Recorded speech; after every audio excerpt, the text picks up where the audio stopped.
on a few things, especially what transpired with ALP and Unity Party. We thought that all Liberians were good Liberians. We thought all Liberians were good Liberians. In the interest of the country, we did certain things. We thought at that time it was the best for the country. And when you fight for your country, and your country deport you or expel you, what can you do? I want the world to know that we did not leave Unity Party. Unity Party left us.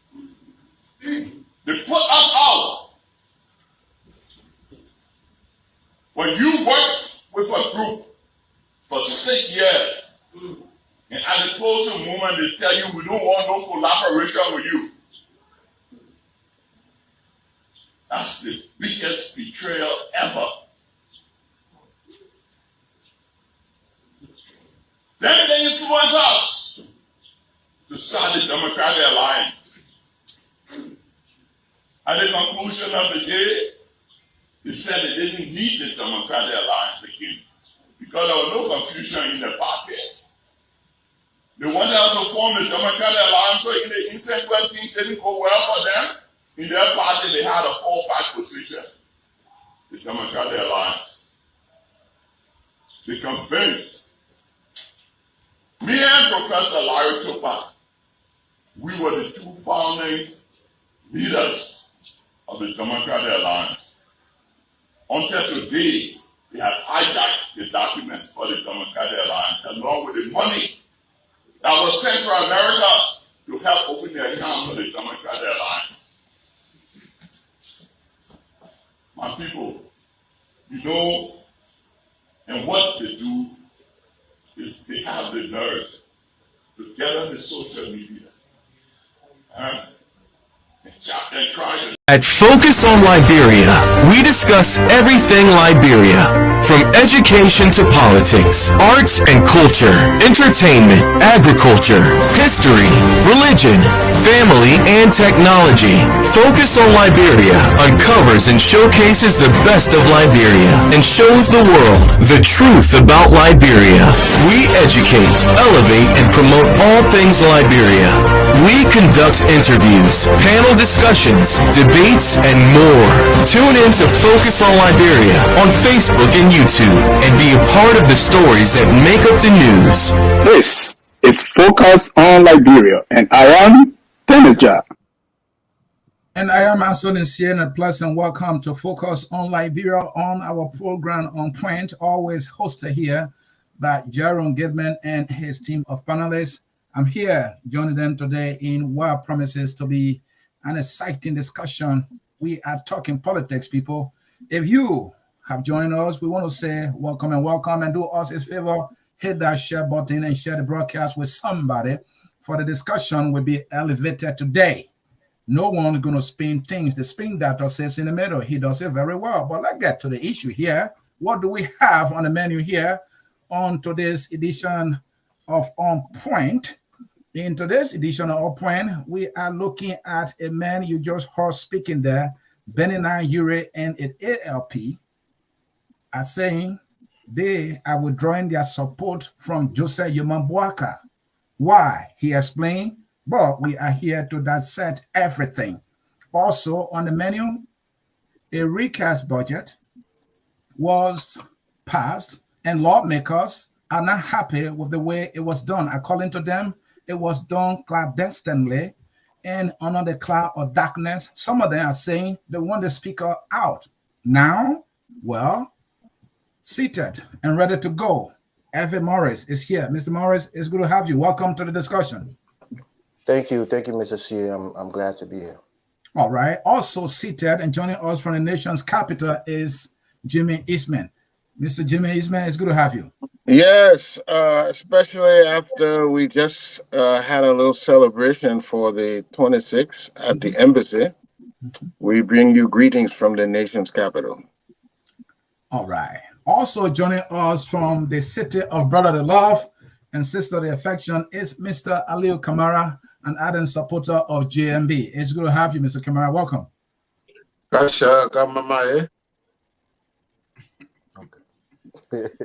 Thank you. And Mr. Michael Palmo is a member of the ANC and a panelist here at On Point. Mr. Palmo, it's good to have you. Thank you so much. Thank you so much, Anthony. It's great to be here. I've been away for a little bit, but I'm back and I'm ready to go through the grind. All right. Jerome Gilban is unbending. He's an unrepentant CDJ and he does not apologize for his view. It's good to have you. From the Sunshine State, they call it? Did I get that right? That's correct. All right. It's good to have you, sir. Welcome. Thank you very much, Mr. C, for coming in and playing the moderator role, because today I actually needed you, because I did not need to be neutral. I did not need to be objective. Today I need to be a sedition. So I'm glad that you came in just in time, because we are going to rumble. Thank you very much. All right. You heard him there. He's glad that he's not playing that role of a host to tie his hand, because politically he wants to throw some punches. Mr. Arthur Doe should be joining us here. Mr. Doe, are you in a car? Yes, I am. Mr. Doe, that means you are not ready. Anthony is kicking you out of here. We are not here for child play. When you are invited, be ready. I'm ready. I'm ready. Okay, Mr. Atowiado, welcome to On Point. It's good to see you joining us from what, Philadelphia? How you doing, sir? I'm doing good. I'm doing pretty well. Thank you. All right. Let's get to it, gentlemen. You know, Benoni Urey from the get-go of this upcoming general presidential election, ALP, that's the All-Liberian Party, decided that they will support no one else but Joseph Yaman Boaka of the Unity Party. We know that Benoni Urey sometime in the 2017 election said Joseph Boaka will never be president. He will eat his own words and will endorse Boaka, and he has done everything to see Boaka becomes president. But now it seems to be things are not going his way, and he is saying he and his party are no longer supporting Mr. Boaka. And in fact, he went on by saying, well, we did not walk away from the Unity Party. They are walking away from us as though it means anything, right? So let's discuss here. Mr. Gilman, you have known Benoni Urey and his political journey. What is he up to this time? What prompted this withdrawal? Is that something because that is in the interest of the country or what? I don't know what to make of it at this point. Well, the issue here is there is a reason why everybody was circling the wagon when it came to Joseph Boakai. Mm-hmm. There are a lot of folks who think, and I'm not making this up, when you listen to Prince Johnson, the spokesperson for the Unity Party, he says Joseph Boakai and the Unity Party is Nimba County's best route to the presidency. And everybody understood that to be a code. The man is in the latter part of his life. He's ill and feeble. And people are saying, according to the code that Prince Johnson is putting out there, that just in case if Joseph Boakai wins, which is not going to happen, he is saying very likely that Joseph Boakai may not end his first term. And that is Nimba's opportunity to produce a president. I am not making this up. This is what Prince Johnson said. And Prince Johnson is a spokesperson or one of the spokespersons for the Unity Party. So they targeted Joseph Boakai for the sole reason that Nyobli Kanga and everybody else wanted to be his vice president. that if you wanted to be vice president or president of the the Republic of Liberia, your best bet, it is not Alexander Cummings, who is young and vibrant. It is not George Weah, who is young and vibrant, athletic. It is through the old, feeble, sick, tired, sleepy, goggle-wearing guy who we know he's about 89 years old, the real age. So that's the basic reason there. And Benoni Urey also, he said for the past 6 years, he has been putting his resources, pampering and holding this old man up. And finally, the old man, maybe due to the fogging of the mind, did not recognize who Benoni Urey was. And he couldn't recognize it. To him, who are you? You are not part of our team. Now he is upset and saying, why would Joseph Boakai treat me this way? Jerome, quickly, you listed the reasons in your judgment Benoni Urey and the ALP decided to support Joseph Boakai. You mentioned old, frail, goggle-wearing, political weakness. I can paraphrase your words. I mean, these politicians will always say they are involved in this process for the good of Liberia, in the interest of Liberia. How are those qualities you listed of any interest in moving Liberia forward? I guess my question is also, are these things good qualities for which any politician should be drawn or decide to support any political candidate? Well, according to Joseph Boakai himself, and I'm quoting him, maybe not verbatim, but he said time is not on his side, and if it makes him to dance with the devil, he will do so to become president. And there are memes around. You see Joseph Boakai and the devil dancing until he can get to the presidency. So anybody who is in the way of Joseph Boakai, in fact, it was Anthony Kessley that yesterday posted something said, Joseph Boakai has a crack team. And I responded, yeah, they are on crack. So that's what it is. The gentlemen, they have seen what is happening, and this is their way to the promised land by circling around this old man. And if he demises, they run the show.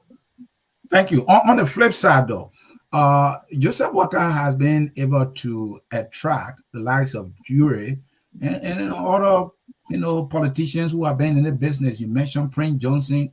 There got to be something about this man for which people are moving to him. We know Mandela Cooper endorsed Boakai and many other big names out there who are supporting Joseph Boakai today. And the fact that Joseph Boakai will more like say, well, let Yuri go and let Costa go and things not going. I mean, does it mean that Boakai is the man he actually claims to be, that he's doing that in the interest of the Liberian people and not in the interest of likes of Yuri? Well, usually in America, we say, I know people don't like us to compare American terminologies and verbiage, but in America, they say, he who pays the rent calls the shot. So Yuri said it clearly, for the past 6 years, I have basically paid all the bills, paid the hospital bills. I have maintained this man. And in the latter part of his life, doesn't remember who I am. And we said this before. When dementia kicks in, when Alzheimer's about to kick in, even your loved one, you will not remember them. Joseph Boakai said he doesn't recognize Benoni Urey. Urey is upset, but he should have known that in the latter ages of folks, they got mental fog, and sometimes they don't even remember their own children. And that's what's happening here. Joseph Boakai does not remember who Benoni Urey is. All right. Mr. Ali Kamara, I heard you laughing there. I think you heard my two questions to Jerome. And let's get your response here, please. Jerome is a 65-year-old man who thinks he's young and vibrant. That's just a huge irony. A 65-year-old retiree thinks he's young and vibrant. But let me just say this. I will not go into a lot of the things that Mr. Gilman is saying. Mr. Gilman is a very good entertainer. Very good entertainer. Joseph Boakai, Benoni Urey has never been carrying Joseph Boakai. Benoni Urey, yes, has contributed in terms of making their friendship, their alliance as political group work. Yes, he has been a loyal supporter, somewhat, underline that. Yes, underline that. The problem here is Joe Walker is a man who doesn't go according to what people want him to do. He go with his instinct, and he go with what he has aspired to do. Joseph Walker wants to take this country, Liberia, to a whole different direction. Joseph Walker was there when things seemed to be working symbolically. Joseph Walker was there when the junta then came and took over and how things got disintegrated. And the things that made it disintegrated, the things that made it function, Joseph Walker was there. Joseph Walker was there when the war came. He knows why the war came. He knows exactly why the war came and what led to the ending of the war. Joseph Walker was there post-war Liberia. He participated. He knew where the faults were. He knows what to build upon. Joseph Walker will not take any single individual's personal interest above Liberia. Joseph Walker would never, in a million years, choose a man like Henry Costa to be his vice president. This is one of the things that is pissing Benoni Urey off. This is a man, Henry Costa, who has been an asset, no doubt. But at the same time, he has created so many artificial hatred against himself. He has so much to battle in his young life that he has caused so many problems. If somebody would sit down in their right mind and say, Joseph Walker should take this man with him. This is a man who is eloquent, he's smart, but just got out of college. No work experience. Doesn't even understand work ethic. You will recall anyone in explosive. Somebody look at Joseph Walker, a renowned Joseph Walker, and say, carry this man with you right in the mansion as a vice president. I mean, you know, sometimes we just got to be a little cordial, but I don't know how people can think sometimes. Mr. Kamara, if I may here, Joseph Walker has a history of accepting people who go against him, say some tough words about him or against him, and he will later on accept these people in his cycle. What does it say? It said desperation. Let me give you a specific example. Like Costa, he referred to Joseph Walker then as a dead man walking, as a sadistic tribalist who knows nothing beside tribalism. But this is the Costa he will accept will be almost like his closest ally in this thing. The same thing can be said of Benoni Urey. He said Joseph Walker will never be president. And then Yuri start paying the bills. If anything Jerome said is actually true. And these people start paying some bills for him. And now they are going, I mean, what does it say about him? These people have said the nastiest things about him that he knew, but he accepted them. Is it desperation for power or what? Look at the outcome, Anthony said. Anthony said, let's not operate with our mouths and our physical might. Let's operate with our minds. Learn from JNB. Okay. Who is the most popular political leader in Liberia right now? JNB. As a result of what? The very people who call him dead man walking, they contributed. Let's look at the outcome.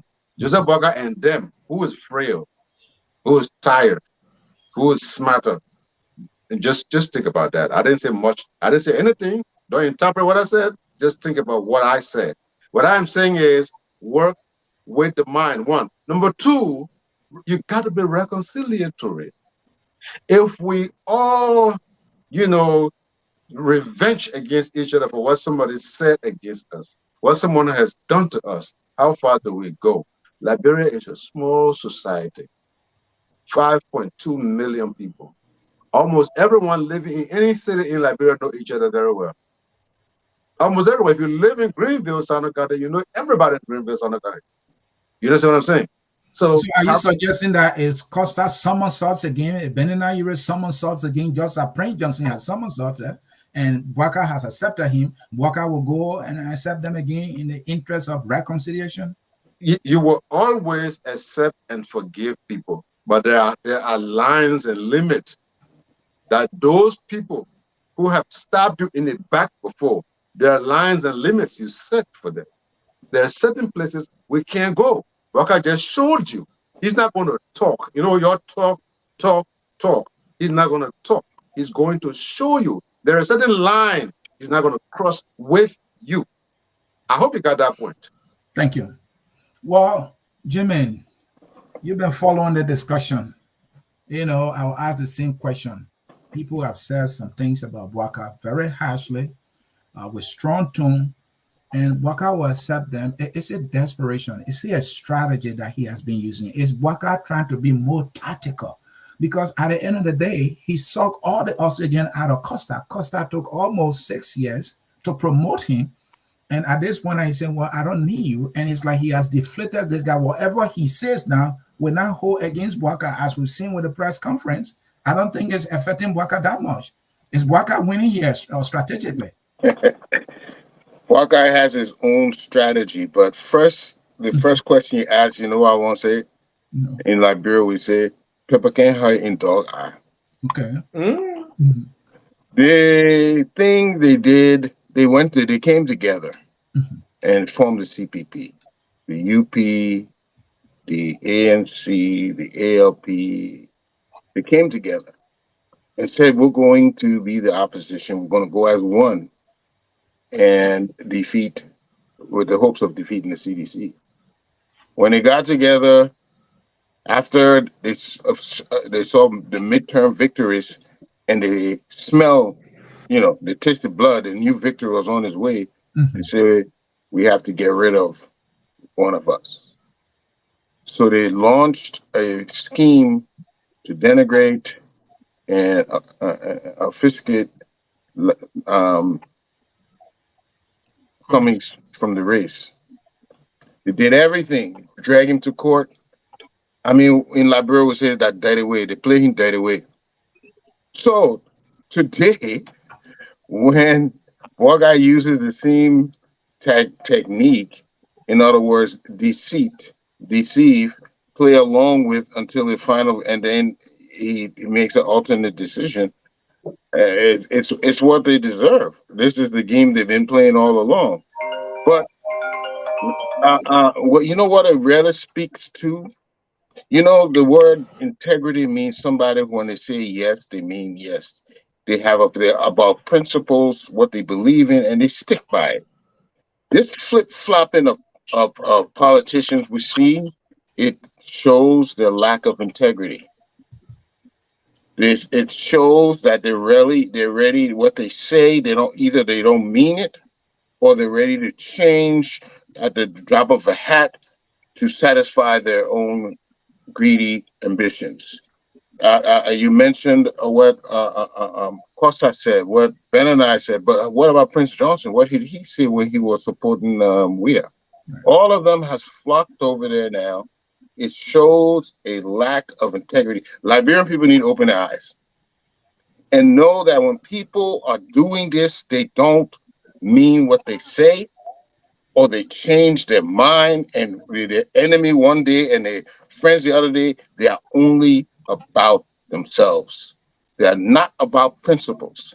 And if you support any of them, then you have a lost cause, because they would drop their hat, they would do anything they want to do, and we will be left with nothing. So I think it should be a warning sign to us that these guys do not have integrity, and they are not the kind of people you want in leadership. All of them. And Michael, I'm coming to you. Jimmy is saying the whole thing here is a lack of integrity.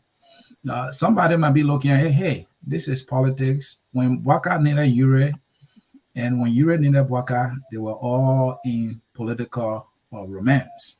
In fact, from what we heard, Walker said, look, Yuri, pull a coalition together. Should this CPP team, fail, so that I can use that vehicle? So, but according to Yuri, he contacted Alari Togba, and they pulled the DAL together. But now that he does not see any conflict around him, he said, well, I don't need that anymore. So he even refused to sign anything. But he said, well, the first time we signed the CPP thing and letting us in court, I don't think I want that anymore. So he is letting these people go. Now he got a new partner, Prince Johnson. Jimmy is saying this is a lack of integrity. But somebody may say, look, this is political tactics. The man wants to win. And if he can play with you to get what he wants, he will do so. And at some point, if he doesn't need you, he will let you go. What does that say about Obwaka? That he's strategically playing the game, somebody who's been around, or this is deceit to the highest level? You are muted, Michael. I believe it's just straight out deceit. It's just a lack of integrity. I mean, you have to ask yourself the question. When he needed Yuri, he used Yuri. When he needed Henry Costa, he used Henry Costa. What is he? There's a feedback there. Oh, Michael, there's feedback, so let us meet our feedback. The area of feedback. All right. It's still there. Everybody mute. All right.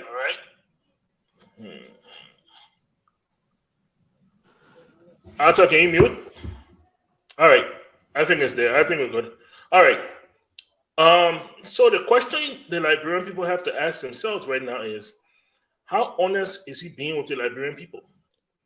Because right now he needs their vote. Is what he is saying to them right now something that he means, or is he just using them and manipulating them right now? We all know that Boyka intends to run for only one term. So you have to ask yourself, if I vote for Boyka this time and he wins, and he won't need me at any point, will he hold true to everything he has said? You know, and it speaks to leadership and integrity. You can, and this is not something, a lot of people think this is something that just happened overnight, but no, you can go as far back, you know, many years before. We can start with Ellen Johnson Sirleaf in 2017. Okay, Boyka fell out with her there. Amos Stewart in District 15. You know, you can go to Kotema in Lofa in a senatorial race. Right now, as we speak, UP is carrying a Zago, even though they promised Kotema the spot. You know, you can go to Yeke Koluba. And right now, the vice standard bearer of UP is supporting another candidate. This is just deceit after deceit after deceit after deceit. It is a staple. You know, if one or two things you can say maybe it's just, you know, coincidence. At this point, it is habitual. And the Liberian people have to ask themselves, you know, who exactly Unity Party is? Who exactly Joseph Hima Boyka is? And can they trust him? Can they trust him with the presidency? And you know, and when we look at it, we see it's clear that he lacks integrity. You know, he will play anything, he will say anything to get what he wants, and as long as he gets what he wants, he doesn't care anymore. He will toss you aside. Sorry, Anthony, you muted. Evans. Yeah, thank you, Mr. Sear. Before I even say, I just want to give you a backstory. You know, somebody like Benoni Urey is a person I have no love or sympathy for.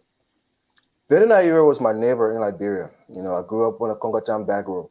We had a lot of high government officials living in that community. Had people like Francis Galawolo, we had Joe Tidd, we had Ellington Vama. All of those people, I was friendly with their kids. I went to the house, I played, you know, sports with them. The one person I never saw in my, I don't know how many years I lived there before we came to the States, I never saw Benoni Urey. Benoni Urey house was right there. He's not a person who likes to engage with the community. He never came out and engaged with the people. So Benoni Urey, I know, is a self-centered man. He's a selfish man. But I just want to preface my statement on that before I even make it. The reality is, like Mr. Padmore just said, you know, we have a nickname for the Unity Party now. It's the user party. Joseph Boyka will use you and dump you once you become disposable. That's who he is. He's a user. You've seen it with even somebody like, Benoni Urey, who was a user, used child stealer, got his hand on Roonstar. When child stealer went to jail, he took it over, as his own personal company. That was supposed to be the country's, telecommunication network, but now it's his personal, property.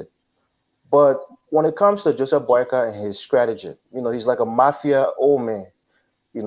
People think the ones who are the most violent, the one who is the most boisterous, are the most powerful in the mafia. It's not. The quiet godfather who sits there and just watch everything and whisper in his, his conciliar ear and tell him, take that person out, take that person out. He's not being violent. He's not even raising his voice. But behind the scene, he's orchestrating things, and that's who Joseph Boyka is. He's a clandestine old man who acts quiet and well-mannered, but behind the scene, he will cut the neck off people who help him get to where he is. That's the best description I can describe Joseph Boyka for you. So for me, it's nothing new, and the Liberian people should see this. With the statement that Prince Johnson made, as though, in terms of, because when he said the people of Nimba, Prince Johnson is not the people of Nimba. There are good people in Nimba, smart people, brilliant people who can become president. Of course, I think one day the people from Nimba will produce a president, but you can't try to come to the presidency through the back door, by some nefarious means, which is what Prince Johnson is trying to do. So I think the people have to understand, if they're voting for Joseph Boyka, 80 to 90% they're voting for Jeremiah Coon and Prince Johnson's party. That's a decision that they have to understand, that's the decision that they're making. Because God forbid, in 3 years' time, if Joseph Boyka cannot continue his term, Jeremiah Coon is going to be there, and Prince Johnson will have a heavy influence on Jeremiah Coon. So the people of Nimba, it's not the issue.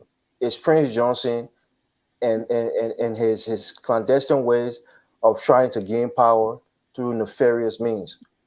When we're talking about people, who didn't like Boyka going back to Boyka, it's not because, they start disliking President Weah. You saw Prince Johnson. What was his issue with Weah? It was money. It was money. You saw Yuri. What was his issue with President Weah? It was during the election time when his daughter was attacked by some, CDC sympathizer. He took that as a personal affront from the president. But Benoni Urey knows that Joseph Boyka is a user. That's what he said. I pay for his this, I pay for his that, I help him with so and so. We all know Boyka is a user. And now he's in a collaboration with a real lion who is equally as nefarious as him in Prince Johnson. So he better be watching his back, because as soon as Prince Johnson has a sniff of the presidency, Boyka rest assured that his life is going to be in jeopardy. I'll leave it there. And before I let you go, you mentioned, Boyka is a user, and he will use you now when he doesn't need you. He will cut you loose. His Prince Johnson now is on that train. I don't know, we can assume he's using Prince Johnson to get the power. More than likely, that's the case. Is Boyka smarter than Prince Johnson to use him and dump him, just as we are saying, he has dumped Costa, Yuri, and others who are crying wolf today? Is he smarter enough to do so? Or this time, he might be tampering with the tail of the snake this time, that might come with the cobra here to bite him? And that's what I said in my last statement, is that, you can be smart, but you can some of the smartest people get killed by some of the stupidest people. So your intelligence don't mean nothing when a man comes to you and put a gun in your face and blow your brains out. You can't talk your way out of it. So Prince Johnson is cunning, but more than cunning, he's violent, and he knows how to get things done. Look, nobody is going to sit on this platform and say that in Africa we don't see people who assassinate president, whether through physical means or spiritual means. People get assassinated in office. So if you think Prince Johnson will see the presidency through Jeremiah Coon right in his hand and say, for the love of country, for the peace and stability of Liberia, I'm not going to take an opportunity, you're dead wrong. Joseph Boyka is playing with the devil. And that's what he said, because he knows who Prince Johnson is. He's not an angel who's going to turn the other cheek and let you to cross him. So once Boyka makes the wrong turn, or once there's an opening, Prince Johnson is going to bite him in the neck, stick his fangs in his neck, and put all the venom that he has in Joseph Boyka's neck. And maybe 2 or 3 years from now, if he wins the presidency, we'll be hearing the national anthem playing on the radio by 12 o'clock, saying that President Boyka is no more, and Jeremiah Coon will be sworn in as president. So Liberian people, if you're voting for boycott, just know you're voting for Prince Johnson. And for those of you who have reservation on Prince Johnson, not the people of Nima County, but Prince Johnson, who is a power-hungry, a corrupt person who wants to get close to the presidency by whatever means, no, that's what you're voting for. Joseph Boyka don't have long to stay in the presidency if he's there. The people behind him, like the likes of Prince Johnson and Jeremiah Kuhn, will be the one running that country for the next 3 years and possibly 10 or 13 years after Boyka leaves. So let's be mindful who we put there. I will leave it right there, Mr. Sia. Thank you for the time. All right. Mr. Anthony Gay, do you think Yuri has any good reasons whatsoever, given discussions they've had, agreement they've reached, be a gentleman agreement behind the curtains, to be crying wolf this far with Boyka? Does he have good reason to cry? He been supporting him, and now it's not happening. Does he have any legitimate reasons for all the cries that we're hearing from him today? Unlike Elvis, I didn't have any personal reaction with Yuri. I don't know a personal life like that. I just know him on the surface as Yuri. Matter of fact, it was after the war I started hearing his name because I was a kid during the war. But I can say for a fact, Mr. Yuri was one of the first person when the CPP was CPP, when we had the CDC on hot edge and they didn't know what to turn. After the 2020 midterm election, we saw that the CDC knew that the CPP was a formidable force that they had to contend with, and that was not an easy task for the CDC. Even when they said they had a retreat, that retreat were all under the circumstances wherein they wanted to show the Liberian people they still had a number. Well, be as it may, Joseph Yuma Boyka is who he is, has been described as deceitful person. I was shocked during the court proceeding when His Excellency Joseph Yuma Boyka was called in to testify, and on day number 2 of him testifying, mentioned in the court that he didn't know the name Alexander Benedict Cummings. It was during the CPP time he came across Alexander Benedict Cummings. Mind you, one of the highest donors of the Boyka Foundation is Alexander Benedict Cummings, prior to the formation of CPP. The Liberian people need to know this. Prior to the formation of CPP, the Boyka Foundation was already in existence. Mr. Cummings has been one of the highest donors to that foundation. For him to mention in court that Mr. Cummings, he did not know Mr. Cummings until the formation of CPP, for me, at that point, I drew my line. This man is a dangerous man. Like Elvis said, he's this mafia who is well collected, well mannered, quiet, and other nothing. He reminds me of Nancy Pelosi, way of operating as a lawmaker. She take very strategic move, and when she moved, things shaked up in Washington. That's how Joseph Boyka is. He doesn't say much. He doesn't talk much, but every move he made, it has that makes you a better politician, isn't it? No, not in a manner he's doing it. Nancy Pelosi her result has positive impact, unlike Joseph Yuma Boyka. But she also does not make too much noise, right? Joseph Yuma Boyka ride on the backs of order. Look, this man knew he didn't want to compete with anyone from the get-go. He knew it. But he acted as though he was waiting to be in the CPP. When it becomes time for him to lead the CPP, he dashed the CPP. He even made promise to BBC when he had his interview while in the United States to the BBC. The whole world listened to him that upon his return to Liberia, the CPP will be very vibrant, everything will be resolved. What happened? He left the CPP. But actually, my question was, does Yuri and the ALP have any legitimate reasons to be crying foul? Because he said, according to Yuri, it is the Unity Party that left them. They did not leave the Unity Party for any reason whatsoever. It is the Unity Party that left them, the ALP. And he went further by saying, hey, on that note, they will decide their next course of action, which to support, and they will not support the Unity Party. I mean, I want to know, the ALP, they do have a legitimate reason. Why are those legitimate reasons if they have? Okay, Mr. Urey from the get-go publicly said he's not going to seek the standard bearership of the CPP.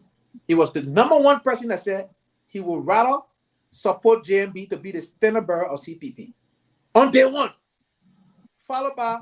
But that was a choice he made. I don't think he reached any agreement with JNB that, well, if I do this, you're going to do that. Do you know anything like that?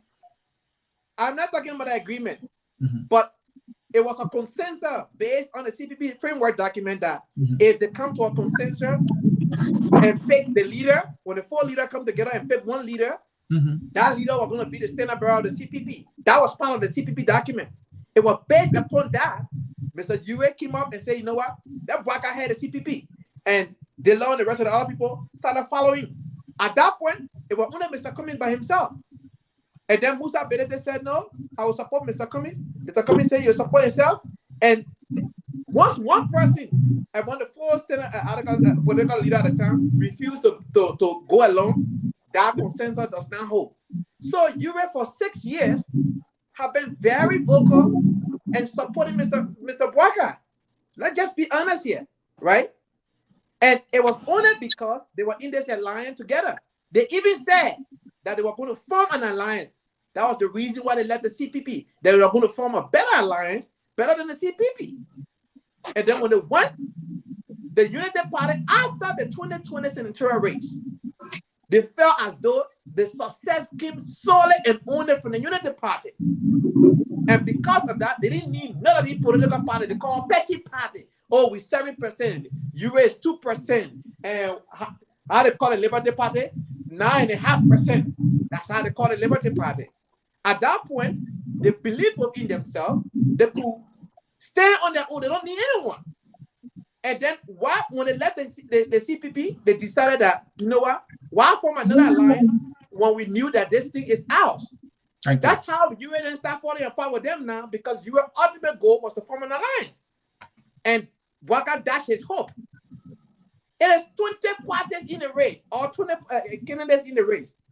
Why Bwaka is not collaborating with any one of them? Why? All right. Because this man, he feels so entitled. And the Unity Party does a very good job by telling the Liberian people, oh, the Liberian people are resolved. You heard Mr. Cabral just now, the most popular Liberian politician. But George will flock him 2017. He won only 1 county. And today I can tell you, he will not win. He will not win local county by more than 80% votes. He cannot.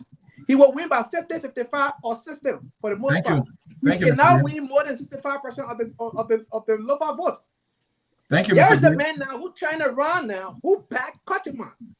Kotiman lost by 700 votes in Lofa County. If it's anything, who do you think that Lofian won today?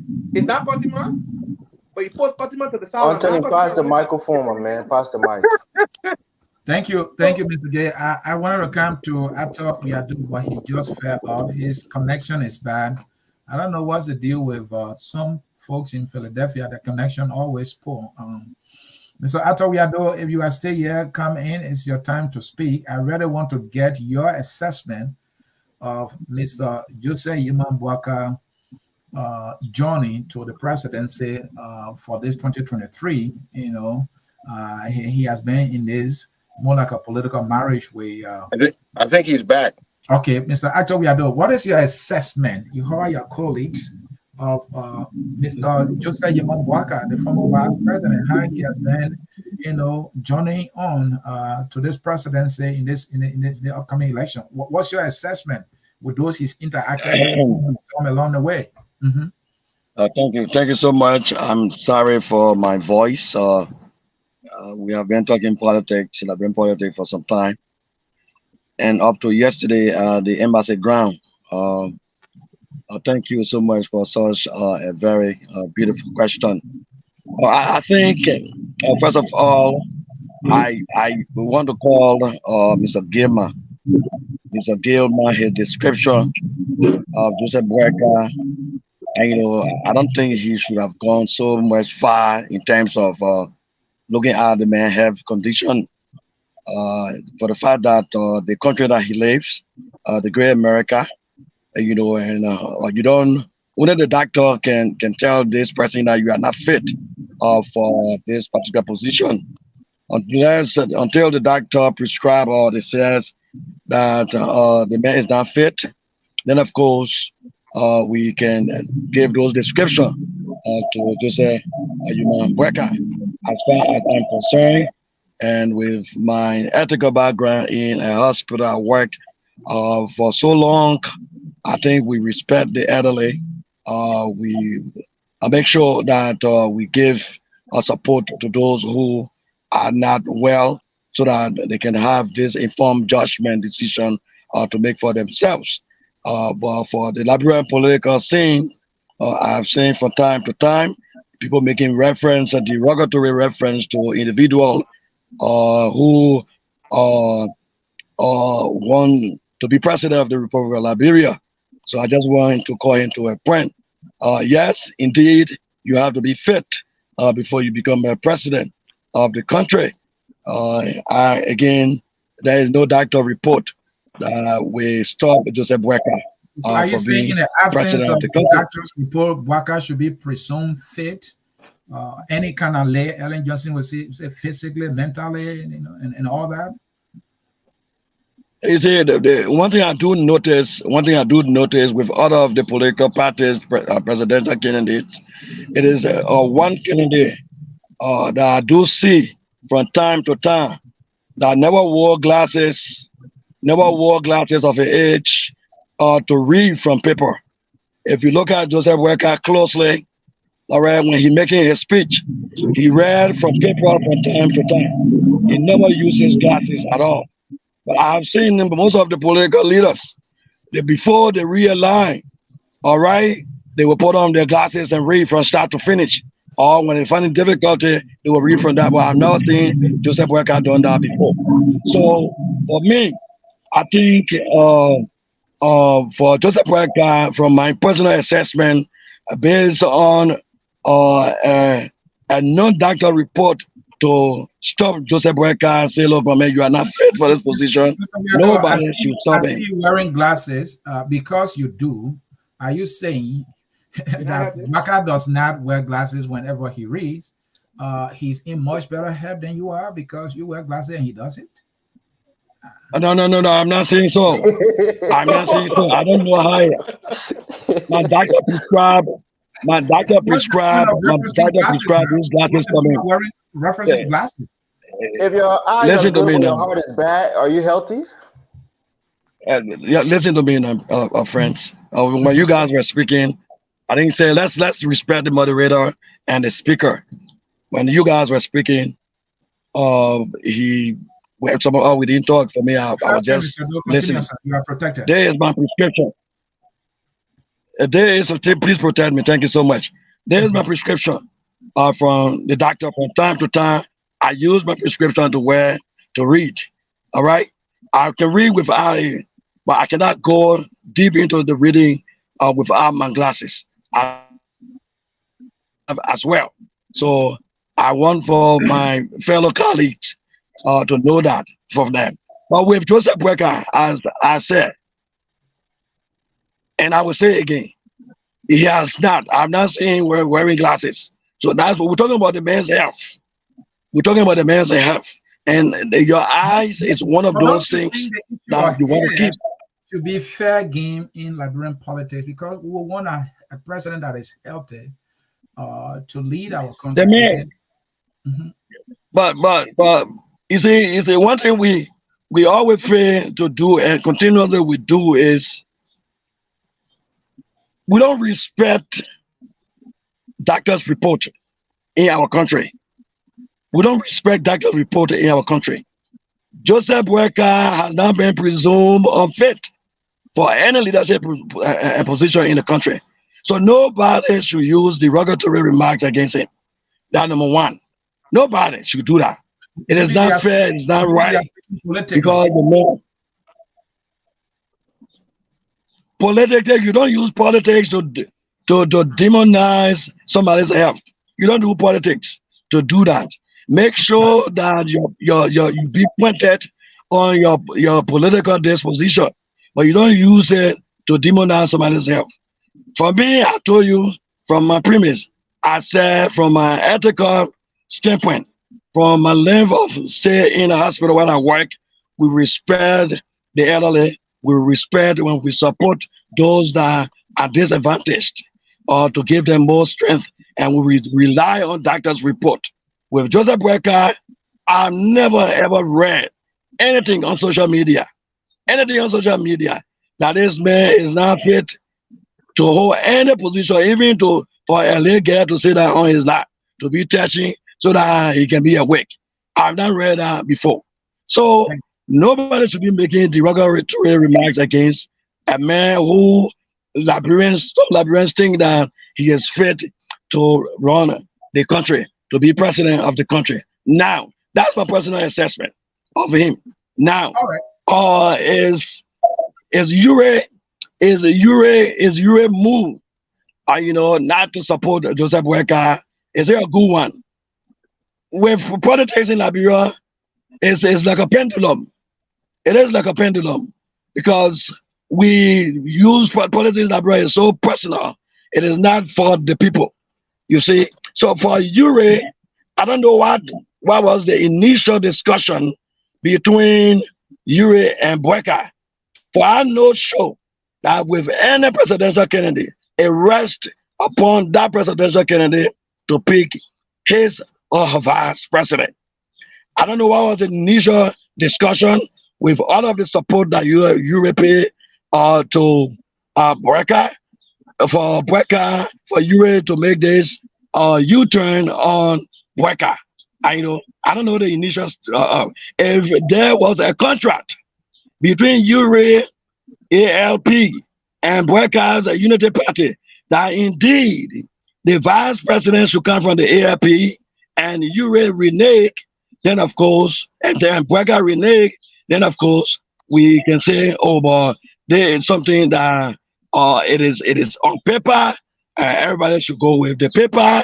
Yuri turning away from Boakai, it is something that Yuri is right for doing so.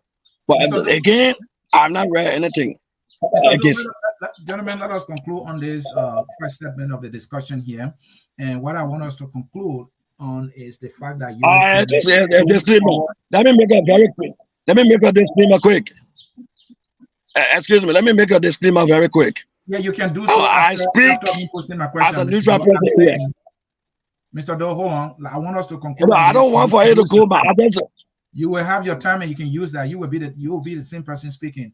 I want to also discuss Yuri's final position in his statement. He said that going forward, the ALP will decide who they support, and they will look at the person who interests align with their interests. He has said their interests, have aligned with that of Unity Party and Joseph Boakai, and they were supporting him. I don't know how the interest has changed. So what change might be that Boakai maybe does not have use. But my question is, he's saying that they will support somebody who interests will align with theirs. Do you know of anybody who interests align with the ALP? Who you think they're going to support this time? Can I come in? Who are you asking? You got a customer's name. Can I come in? I thought you come in. You have a minute to conclude on that. After is you speaking still. Continue on. That's the final question, please. Okay, thank you so much. Like my party. I am one of the founding members of the Liberian Transformation Party, and our political leader is Reverend Kennedy Sandy. For my party, we are not featuring any presidential candidate this year. So, like Yuri, we will align any political party that we see, align our platform with that party and support that particular party.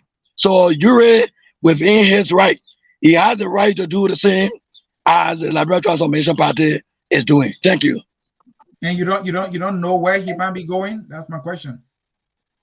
I know, I do know where we're going, but I cannot disclose for Yuri. I cannot disclose that, and I cannot disclose mine as well. Others are saying he might be going to CDC. You don't know that to be true? But the man is an original CDC man. He's the original CDC man. You cannot stop him from going to CDC. So let give him the respect. Let us respect his opinion, and let us make sure that we don't be saying things out there that is not in line of our professionalism. I know we know we love politics, but I mean we shall have to respect the man's opinion of what he is saying. For Yuri, originally we know Yuri is a sedition. Thank you. Thank you. Let me come to you, Mr. Anthony Gay. You heard Yuri. He said, well, we will decide in the future who to support somebody who interests align with ours. Do you know where he's going? I have no idea. I know for a fact my CPP as an economist and our vice standard bearer is the best in this race, offer the best alternative to Liberia, offer the best choices in this race, make it very easy for the Liberian people. Whether or not he's going to come to us, I don't know. I can't speak for him. I respect his decision wherever he chose to go, and that's so for it. I want to say this. Boakai Health was announced by Boakai himself on the 50-50 radio. He said it from the rigorous campaign trail in 2017.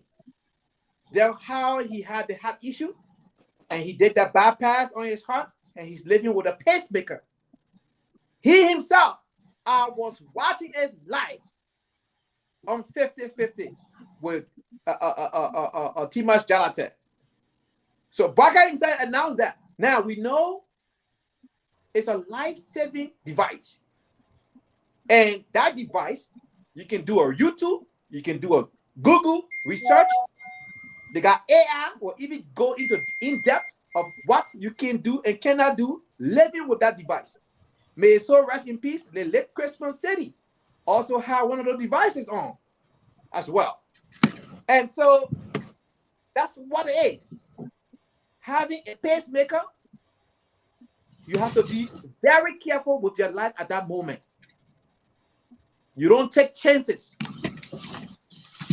Mr. Gay, I know you want to further expand on this Boakai issue, but my question here is, do you know where Yuri is going? You said, well, you don't know where he's going. That question. When he comes to CPP, when you come to the giving his... There is one of my head promotion.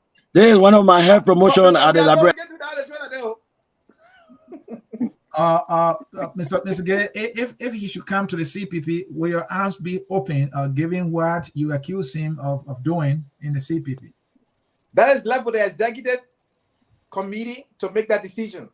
But what would be your personal decision? What's your personal opinion? He should be accepted or rejected? I mean, he's a Liberian.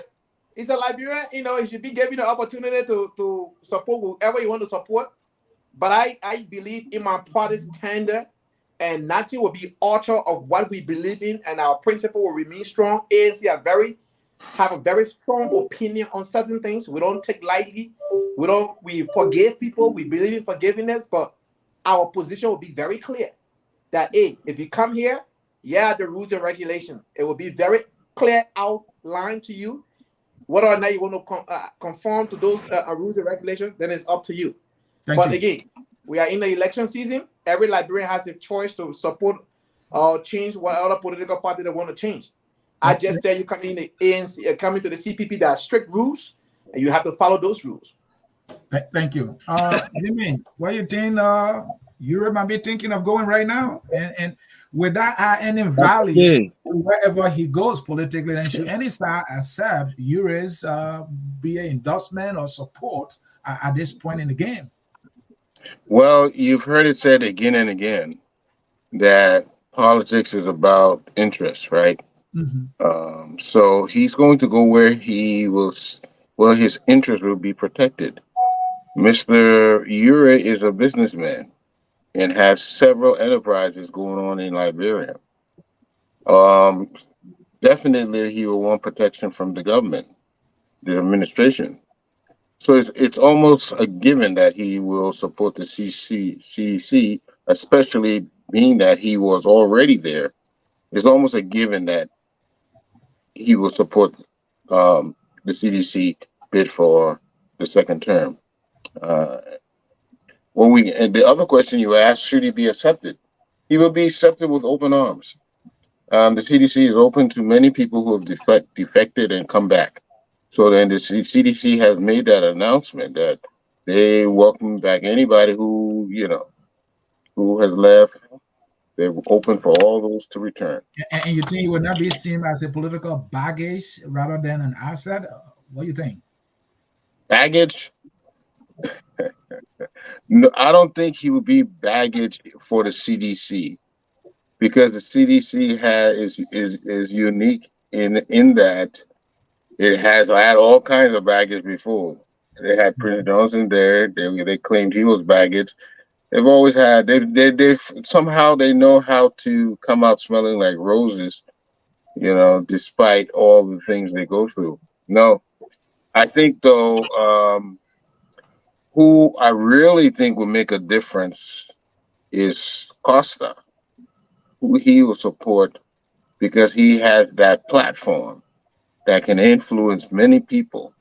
Now that is where that could be something that changes the game a little bit. But as for Yuri, it's not going to have that much impact.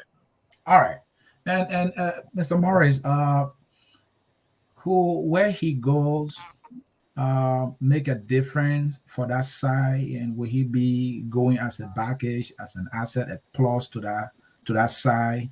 And Jimmy just mentioned the side of Costa. He's in ALP. He's always his own man. He's never been an institutional guy. Costa has never been.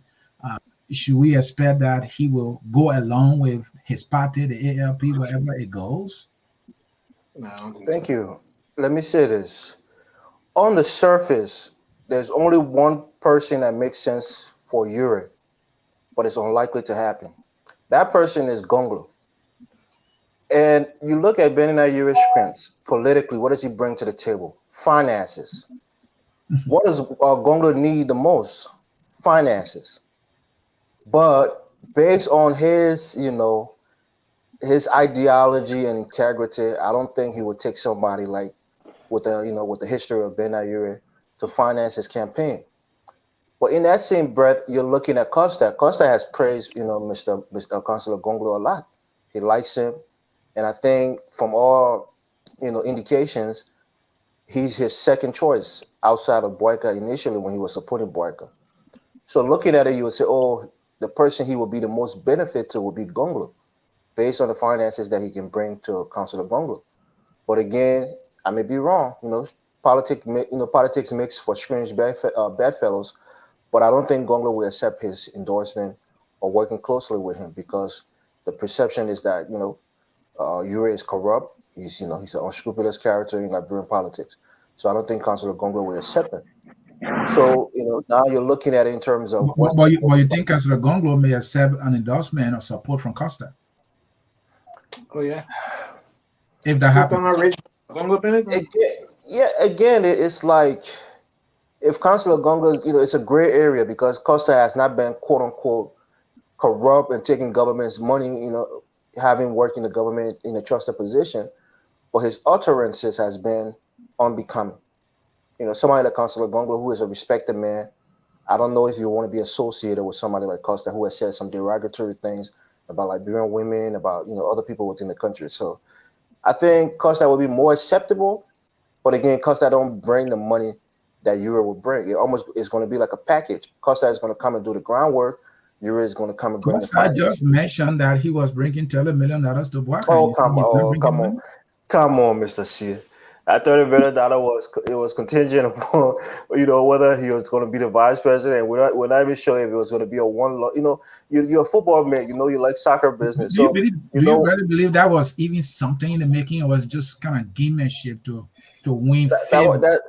That's what I'm saying. When a football player gets transferred, they say they're going for $100 million. The initial fee is only like $20 million, and then over the next 5 or 10 years, they'll pay that other, $60 or $80 million that is owed to the club. So my point is, Costa was never bringing $30 million.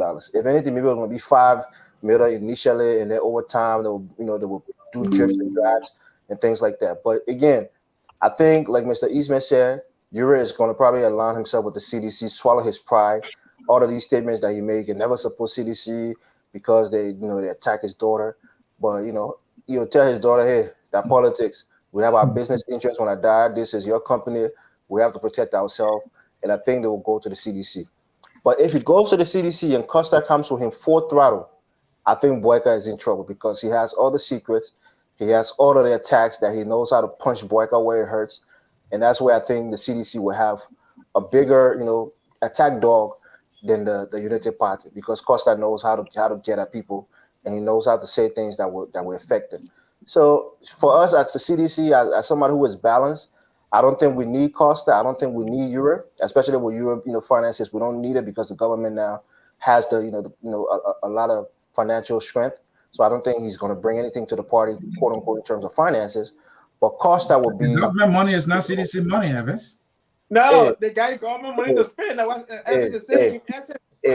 Well, Eddie Joseph was running They sure election. get too boring, man. I gotta sleep. Well, Eddie Joseph was running election with the country money. Nobody said anything.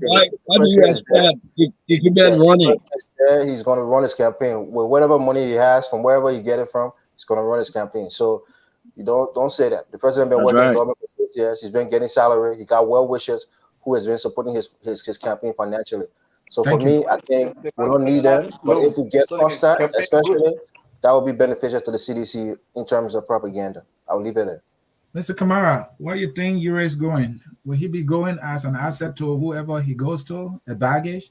How should he be accepted or rejected? I almost slept just now, but look.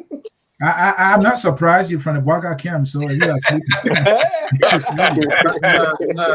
just boring. That's but anyway, they show boring like Waka can be boring on his speeches. Anyway, where do I start anyway? Let me tell you. Let me say, I'm not going to go through this ANC people and their CPP thing. The Unity Party is gone. We don't care about CPP. We don't care about what happened in the CPP. We don't care about how much hurt ANC still feels to today. We really don't give a damn about them. What we are focused on now is the election in October. On October 10th, how to win that election is our focus. We have realized that ANC know that there's no room for them to even come third place, and therefore they're looking for someone to go down with. I always tell people, look for your equal to fight with. Joseph Boakai has never been Alexander Benedict Cummings equal, and they will never be equals. In Liberia, I'm not talking about Coca-Cola. In Liberia, Benedict Cummings and Joseph Boakai are not equals. We're not equals. We'll never be equals.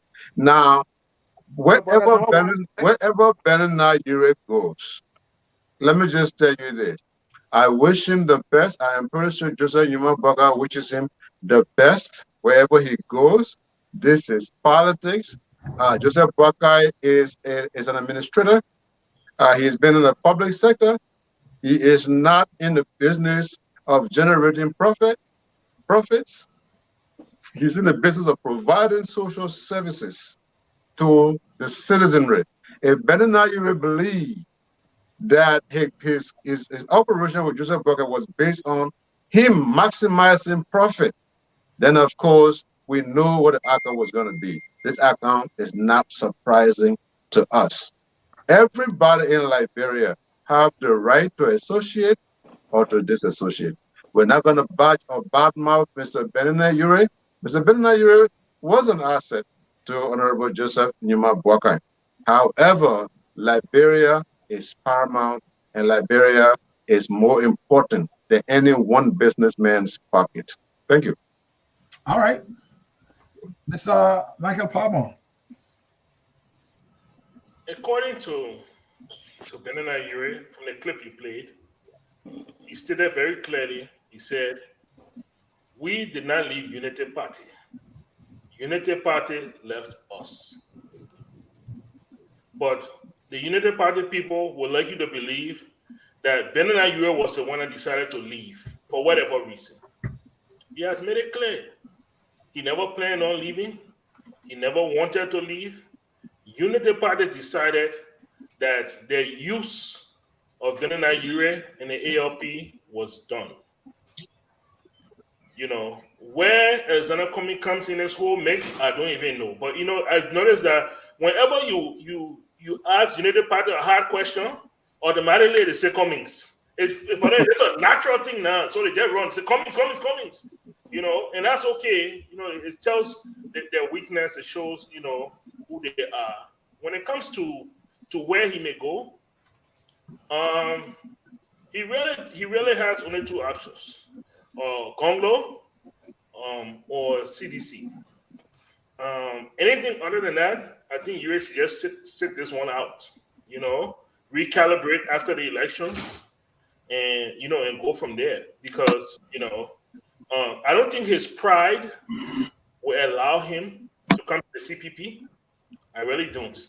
I think he has done too much damage that he feels like, even if he got there, he will be handicapped. He wouldn't be taken seriously, and he will always be kept at a distance because people wouldn't know what his motive is. At the same time, I don't think that Gonglo is going to totally embrace Benoni Urey. When you have the broom in one hand, it's hard to embrace Benoni Urey with the other hand. It's a hard thing to do. And so it's left for the CDC. And it's a gamble. You go to Vegas, you put everything on red and see what happens. If the CDC do this, you are going to lose anyway. You are going to be left out anyway. So if the CDC wins, he might squeeze out, a couple of people in key positions, take the place of Prince Johnson, maybe Post and Telecom and one or two other places, and go from there and see what happens, But he doesn't have many options, unfortunately. He does not. Mr. Goodman, close us on this segment. Is the CDC prepared to welcome their boy, Benoni Urey, and the ALP? And what is he bringing to the table? How useful will he be? Will you use him as a loose cannon to go after his former allies now, like Bwaka and others?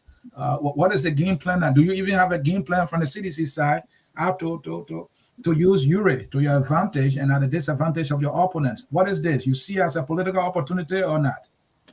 Well, remember, everybody in the Republic of Liberia, almost everybody, is a sedition or former sedition.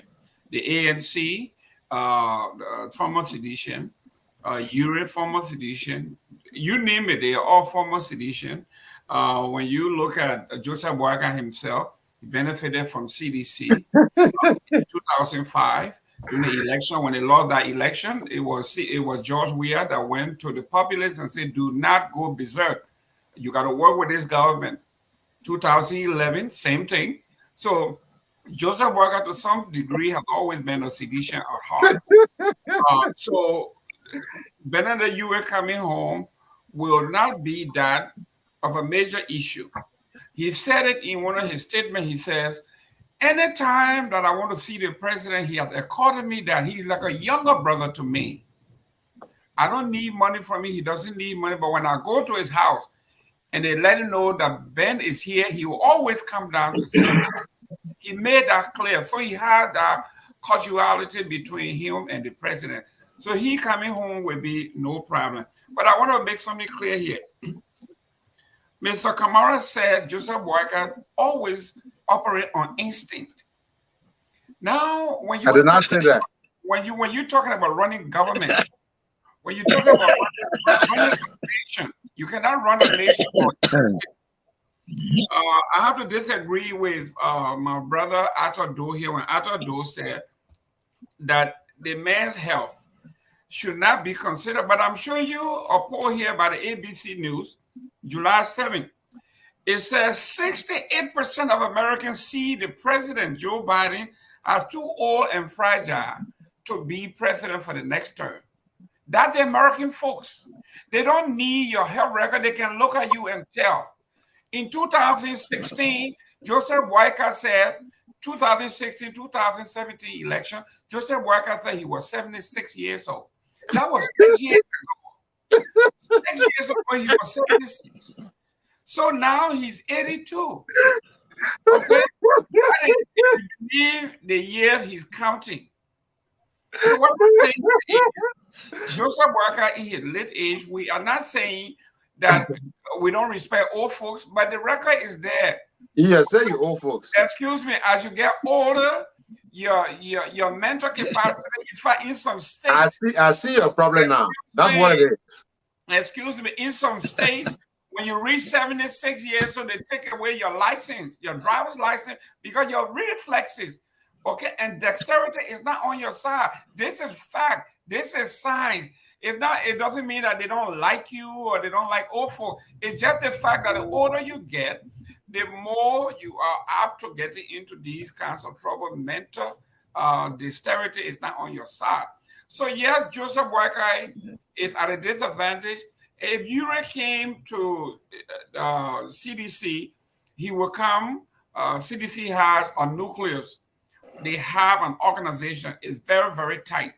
There's nothing he can bring to the table that will frighten anybody. So yes, it is easier for CDC to accommodate more people than it is for the UP that actually are depleted with talent, wealth, management, and the reputation. These are people who are shedding membership like dogs shedding hair everywhere they go. In my line of work, they say you keep the membership that you have and build upon that. You cannot recruit and keep losing and recruit and keep losing and recruit and keep losing. And Joseph Boakai is in that. And I think Mr. Musa Bilede said this very fairly when he said, how in the world we have 21 people running for office? You got 9 to 11 political parties want to collide and partner with the CDC. Not one political party, not one, want to associate with Joseph Boakai. Toxic. We gotta mute Mr. Kamara, please. I'm not saying that. This is what Musa Bilede said. But Mr. Gilman, that is not a true statement. The MDR of Prince Johnson, all right? The MDR of Prince Johnson is doing business with the United Party of Joseph Boakai. So that is not a true statement. But they're denying it, Mr. C. They're saying that it's not a collaboration. It's not official. Everything is said not true. But listen to this. Listen to this. Prince Johnson said the reason that he's not this is not a collaboration. He said, and I quote, Charles Taylor brought war and killed people in this country, and you made him president. Ellen Johnson said he sponsored the war and was the architect. You made her president. It is my turn to be president somehow and somewhere. That's what he said. Ladies and gentlemen, these are things that are on record. And for him to say that Nima Kante's way to the presidency is through Jeremiah Kung and Joseph Boakai, it says a lot about who these people are. So yeah, Benoni Urey, he's welcome to come back. We have the nation to run. He can come back. We are not saying like the folks say we are clean hands people. We don't want no this. We don't want that. They don't even find out they got more dirty hands than anything else. So we were welcome Benoni Urey. Welcome. Thank you. But that's the member Musa Bilede. It's not true. The MDR, its political leaders are in business with the Unity Party and how many parties? The former speaker Alex Tara, I heard, is doing political business with the Unity Party. No, not as a party. Not as a party. Not as a party. If not as a party, that man controls that party. The reality is that the individuals control their parties and they can do anything. Just as when Benoni Urey was supporting Mr. Joseph Boakai, he will make a unilateral decision and everybody will fall in line. That's just the reality. I understand you guys are saying in principle, you're right. Not collaboration, but the leaders control this party, and we all know it. The same can be said about CDC. If we are saying this is what we're doing, even if the entire people disagree, it will happen. That can be said by the ANC as well, even though my friends here would disagree. That is not true. I disagree with Cummings. We will take a short break. We will take a short break. Yeah, let me prove it. When it was what's his name? Alice Cummings' decision to recruit the last of Che, who now was somersaults and gone back to the CDC. Ambassador Louis Brown, people that have questions about those things. That decision made was against what the ANC professed. that this is a clean party that does not want to do business as usual. They don't want to be doing the same thing over and over and expect different results. But these same political actors, they will go. What's his name? Alice Cummings will go to them, and you will agree and you will fall in line. So that is a true statement. A short break will be read by. We'll talk about the legislature passing the recast budget clandestinely under the cover of darkness after they requested copies from the executive in principle before they can deliberate. They will not wait for that. They will deliberate. And now they are saying the speaker must go. How?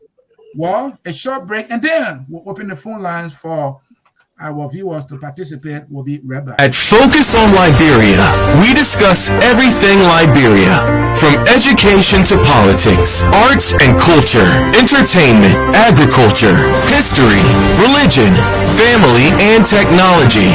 Focus on Liberia uncovers and showcases the best of Liberia and shows the world the truth about Liberia.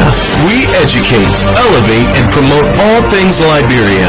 We conduct interviews, panel discussions, debates, and more.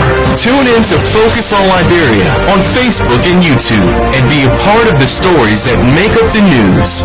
This is Focus on Liberia, and I am Dennis Jar.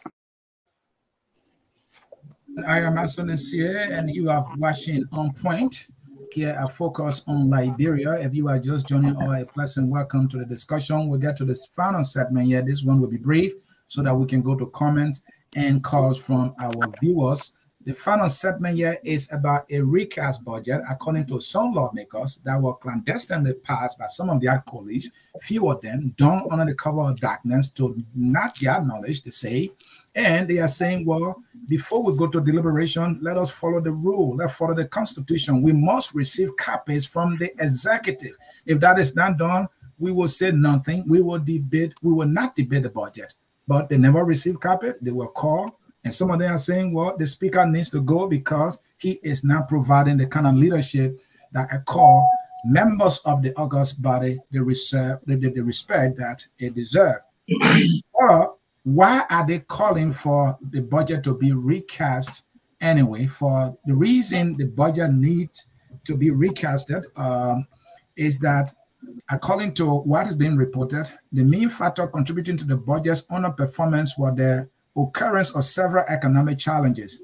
These included a reduction in the volume of trade, the expiration of surcharges on petroleum, a decrease in tariff on excise for petroleum, and a prolonged decline in global market prices for export commodities in the mining sector. So this is CDC telling us they have to recast the budget because a lot of things are not happening, and as a result, the budget is not performing, or the budget is underperforming. They will not be able to raise the amount that they have initially passed, 782 million. So they have to recast the budget.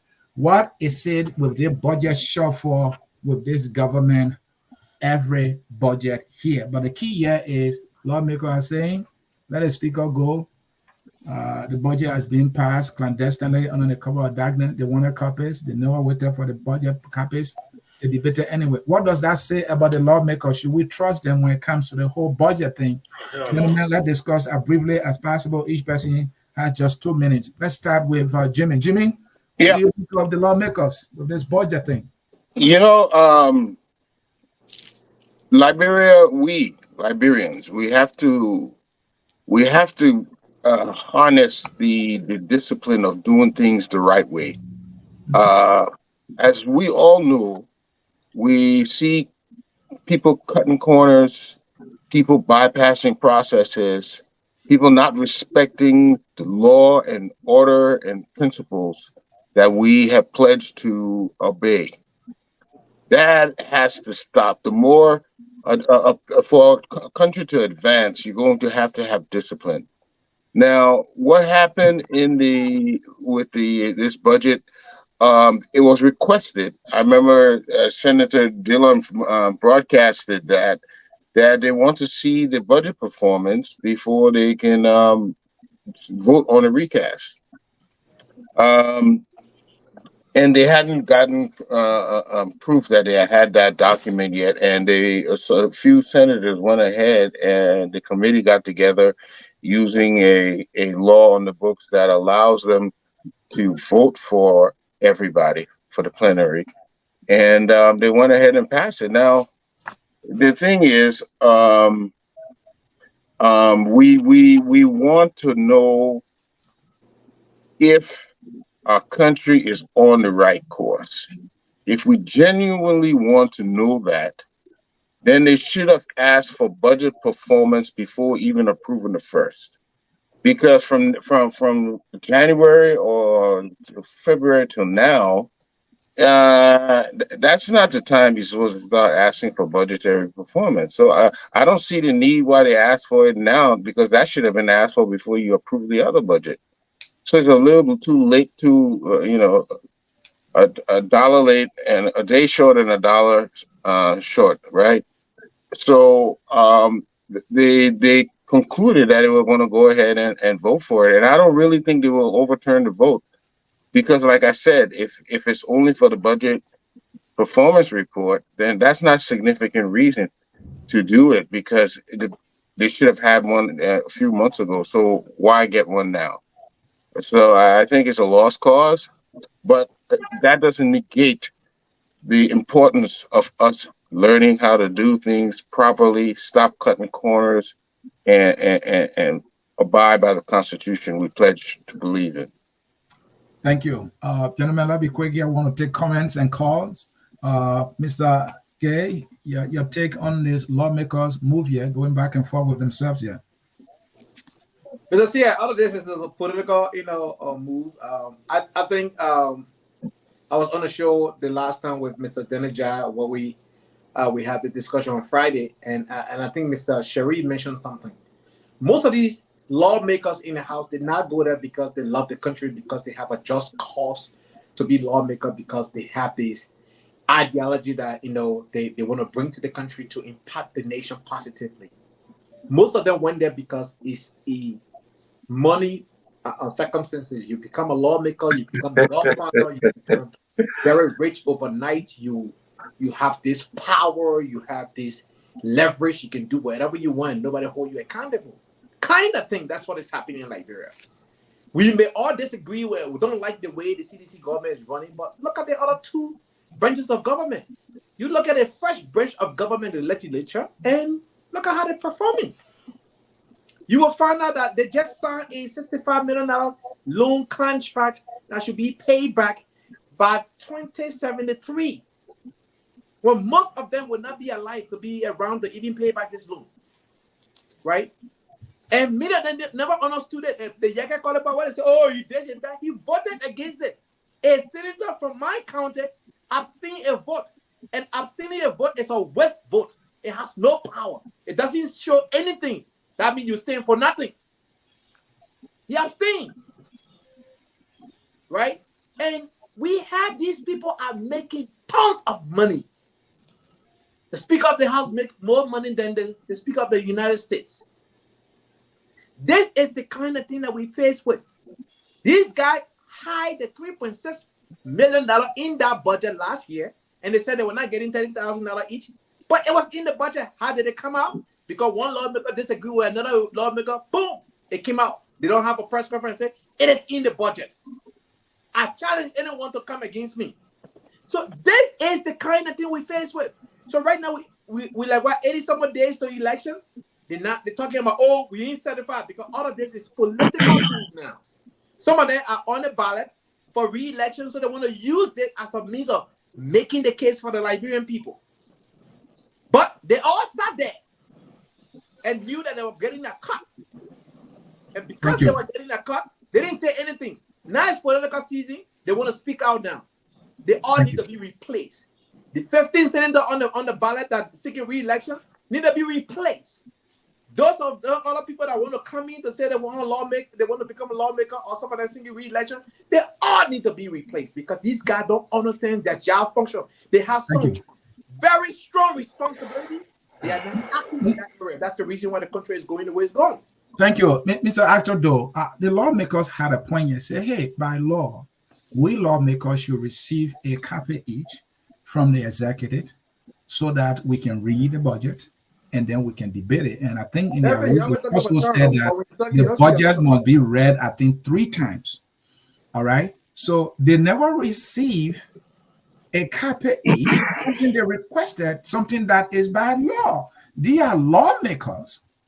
They will somersault on their their own stance, and then they will come to deliberate. What does it say about these people? We should be acting ourselves. We should be acting ourselves and laws on the book to recast. Number 1, a budget.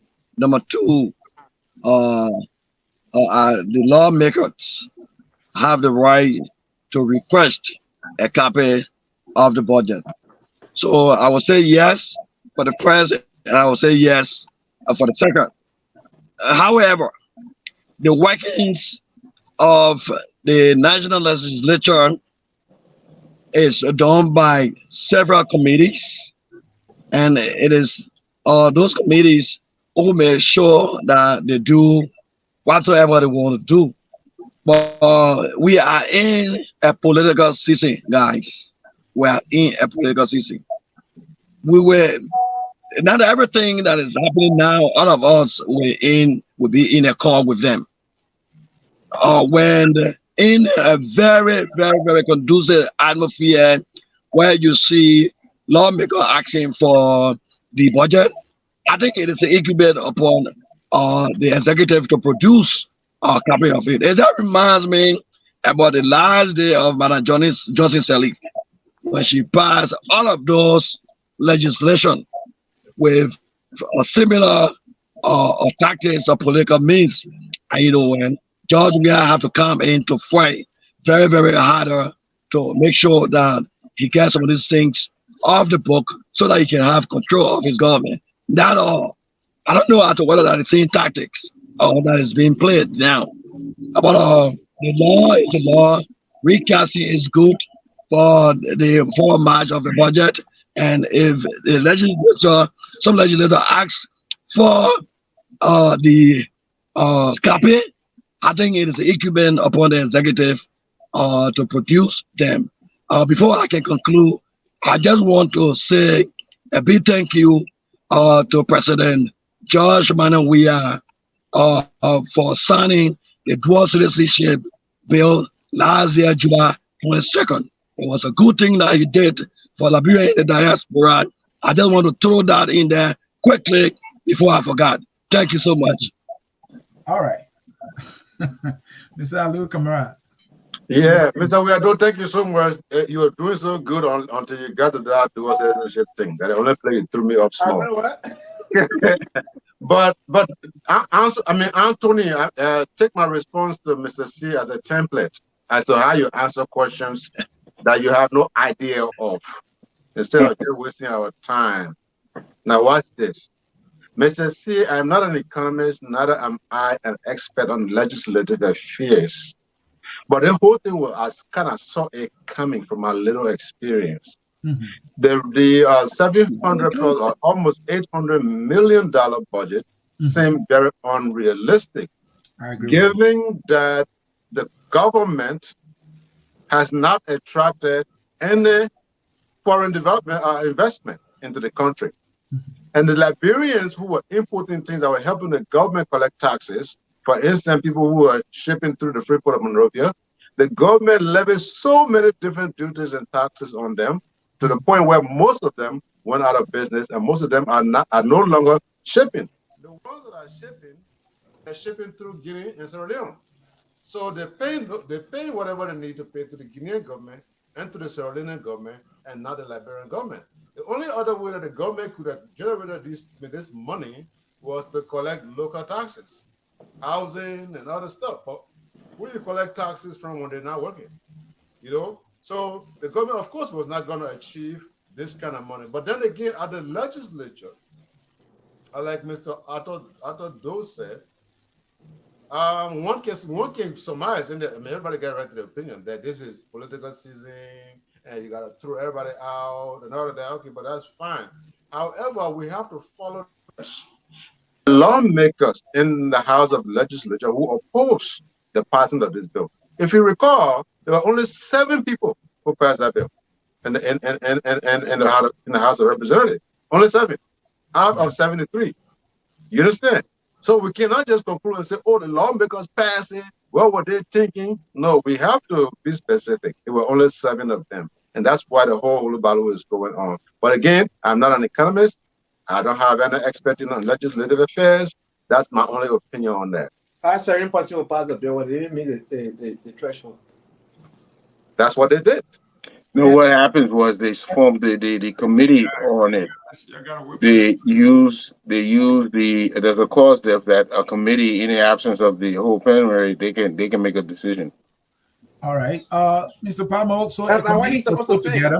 Hold on, gentlemen. Mr. Palmer. So their justification, those who did what they did to pass the recast budget, they said, well, it was a committee that was designated. The committee was put together to do so, and it was legal to have done so, right?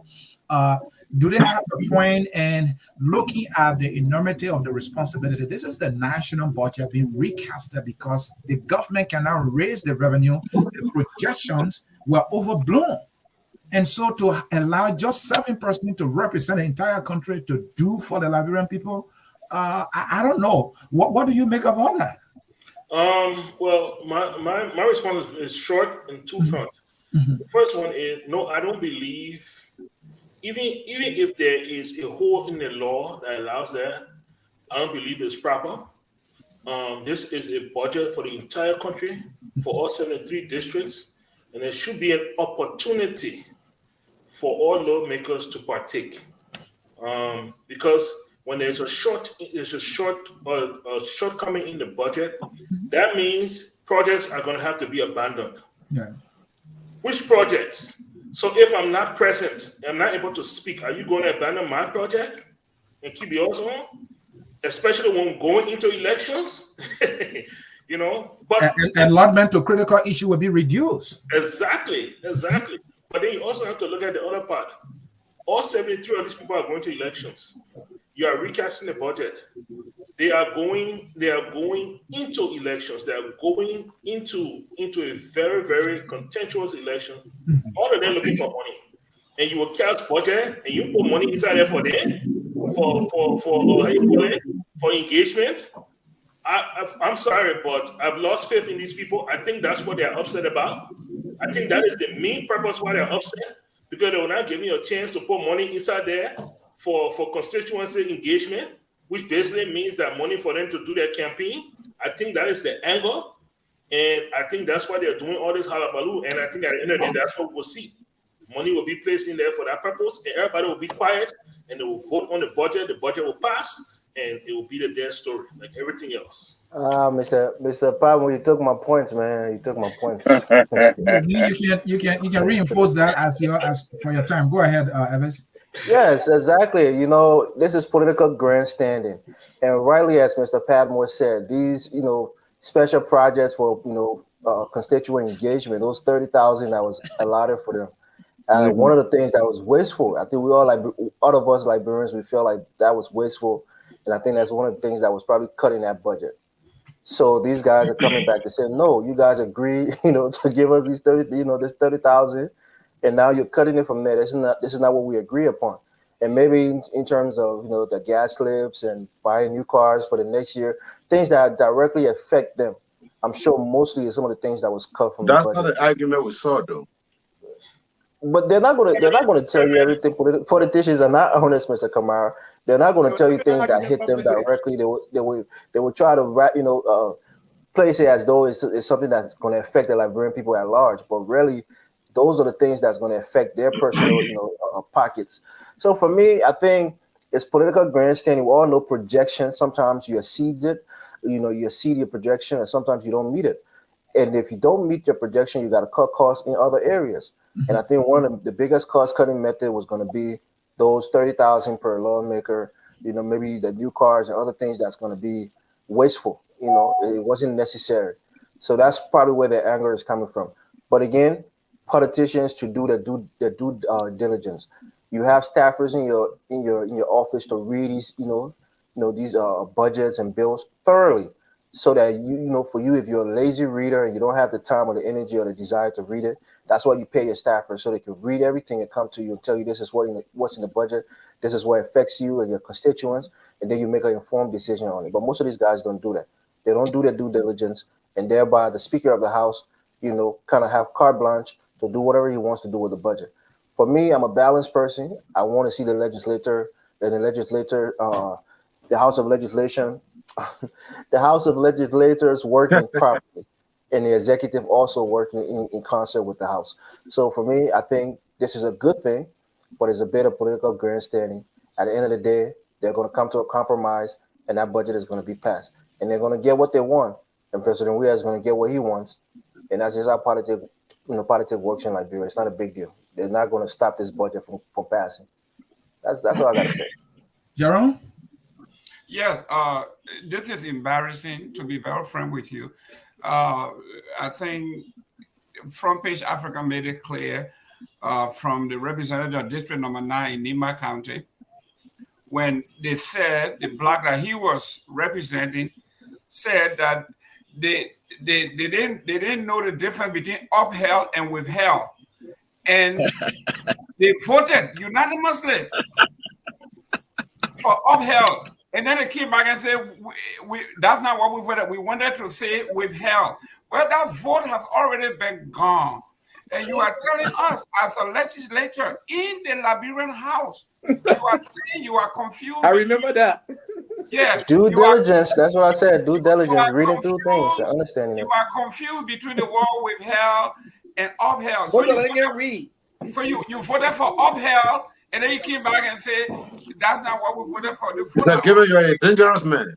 And then secondly, it is right. I remember that. It's not right. Oh, One at a time, please, gentlemen. Mr. Kamara, I didn't interrupt you. So I'm saying here, I think Mr. Akara Gray made it clear today and said, guys, you need to study the rules. What we are doing here, it is not the budget per se, because that has been done in the past. It was passed. What we are doing here is recap after the executive look at the entire budget and find out that it is not attainable.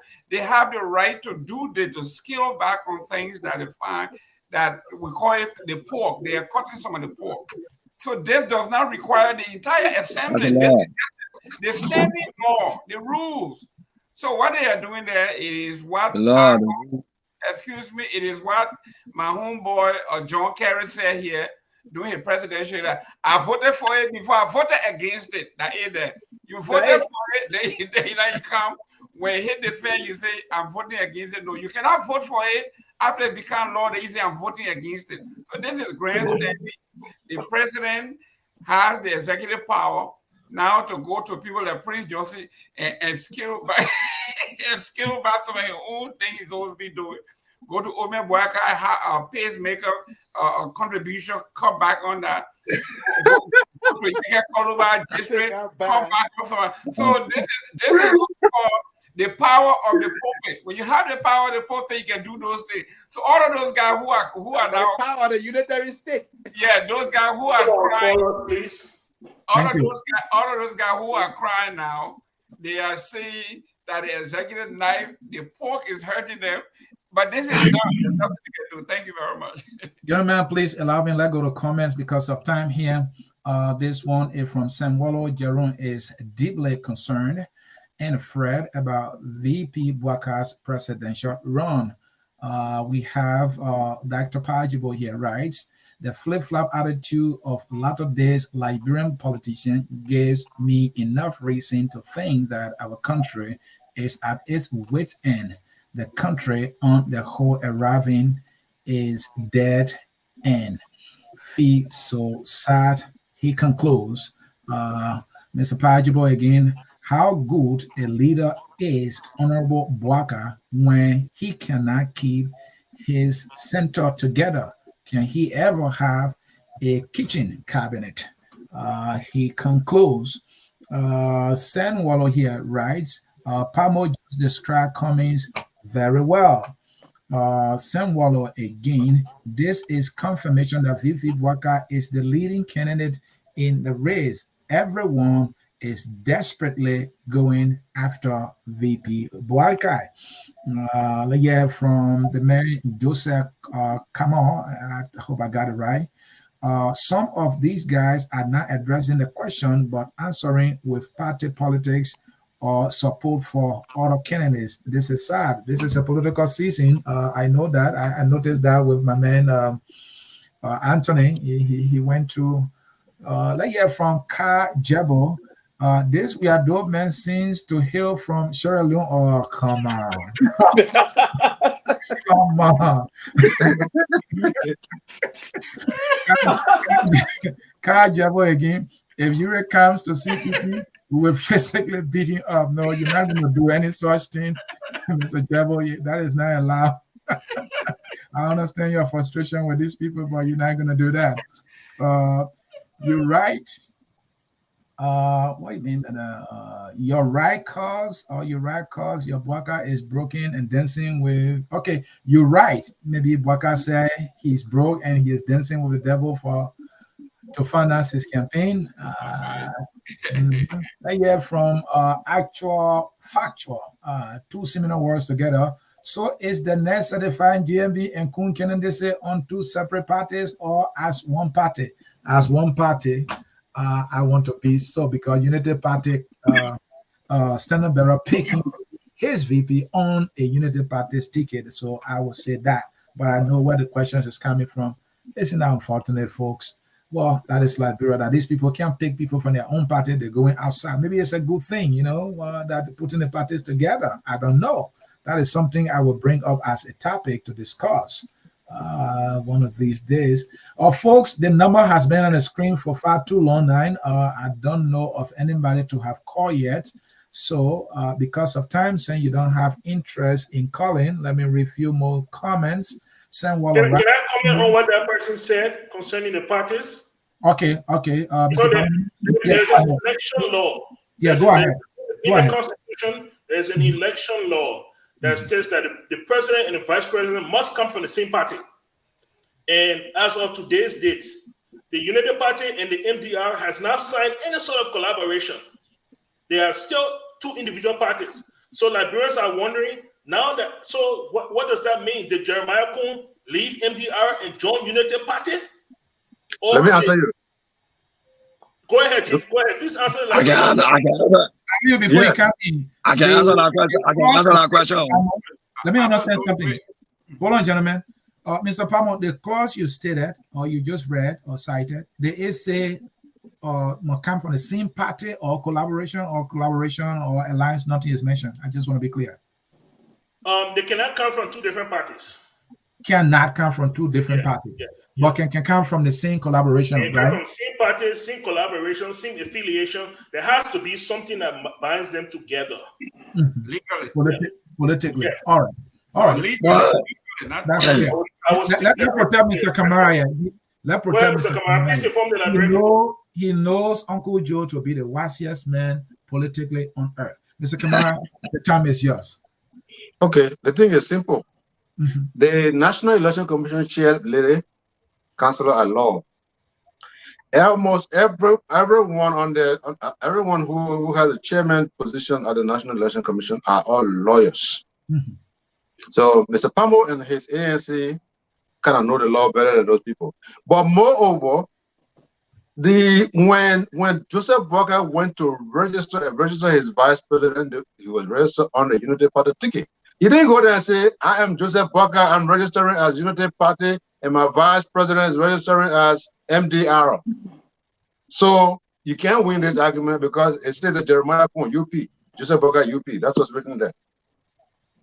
Did you see that? Yes. Okay. Thank you. Thank you very much. So Mr. Pablo, that's question, right? Okay. So Mr. Pablo, if that, let's say, assuming that's not the case, that Jeremiah Kun is not a registered, then he will not be registered on the Unity Party's ticket. What can be done legally to stop him? Oh, well, the first thing political parties will have to do, they will have to wait for the registration period to expire. Once the registration period expires, there is another period where people can challenge. It's a set period of time where people can challenge the candidacy, the registration of different candidates. At that time, then any Liberian citizen, it doesn't have to be a political party, any Liberian citizen could officially write NEC and challenge that registration of that ticket. Yes. And at that time, NEC will have to address it. And if NEC does not address it to the satisfaction of that citizen, go to the Supreme Court. Go to the Supreme Court. Yeah, we'll be waiting for you there. Thank you. Well, gentlemen and folks in cyberspace who have been following the discussion, we are at a concluding point. We will now go back to our panelists here for their 1 minute concluding statement each, and we will start with Atoriado. Mr. Atoriado, are you supporting the CDC? During the deliberation, you mentioned a party that I haven't heard about. Are you still with the CDC? Thank you so much. Despite the fact that I am a founding member of the Liberian Transformation Party, that decision is left with the leadership of the party.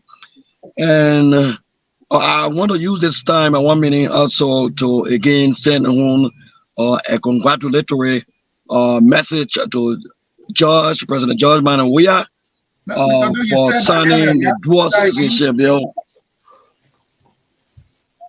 You said I want to send. Go ahead. You are protected. Pardon me?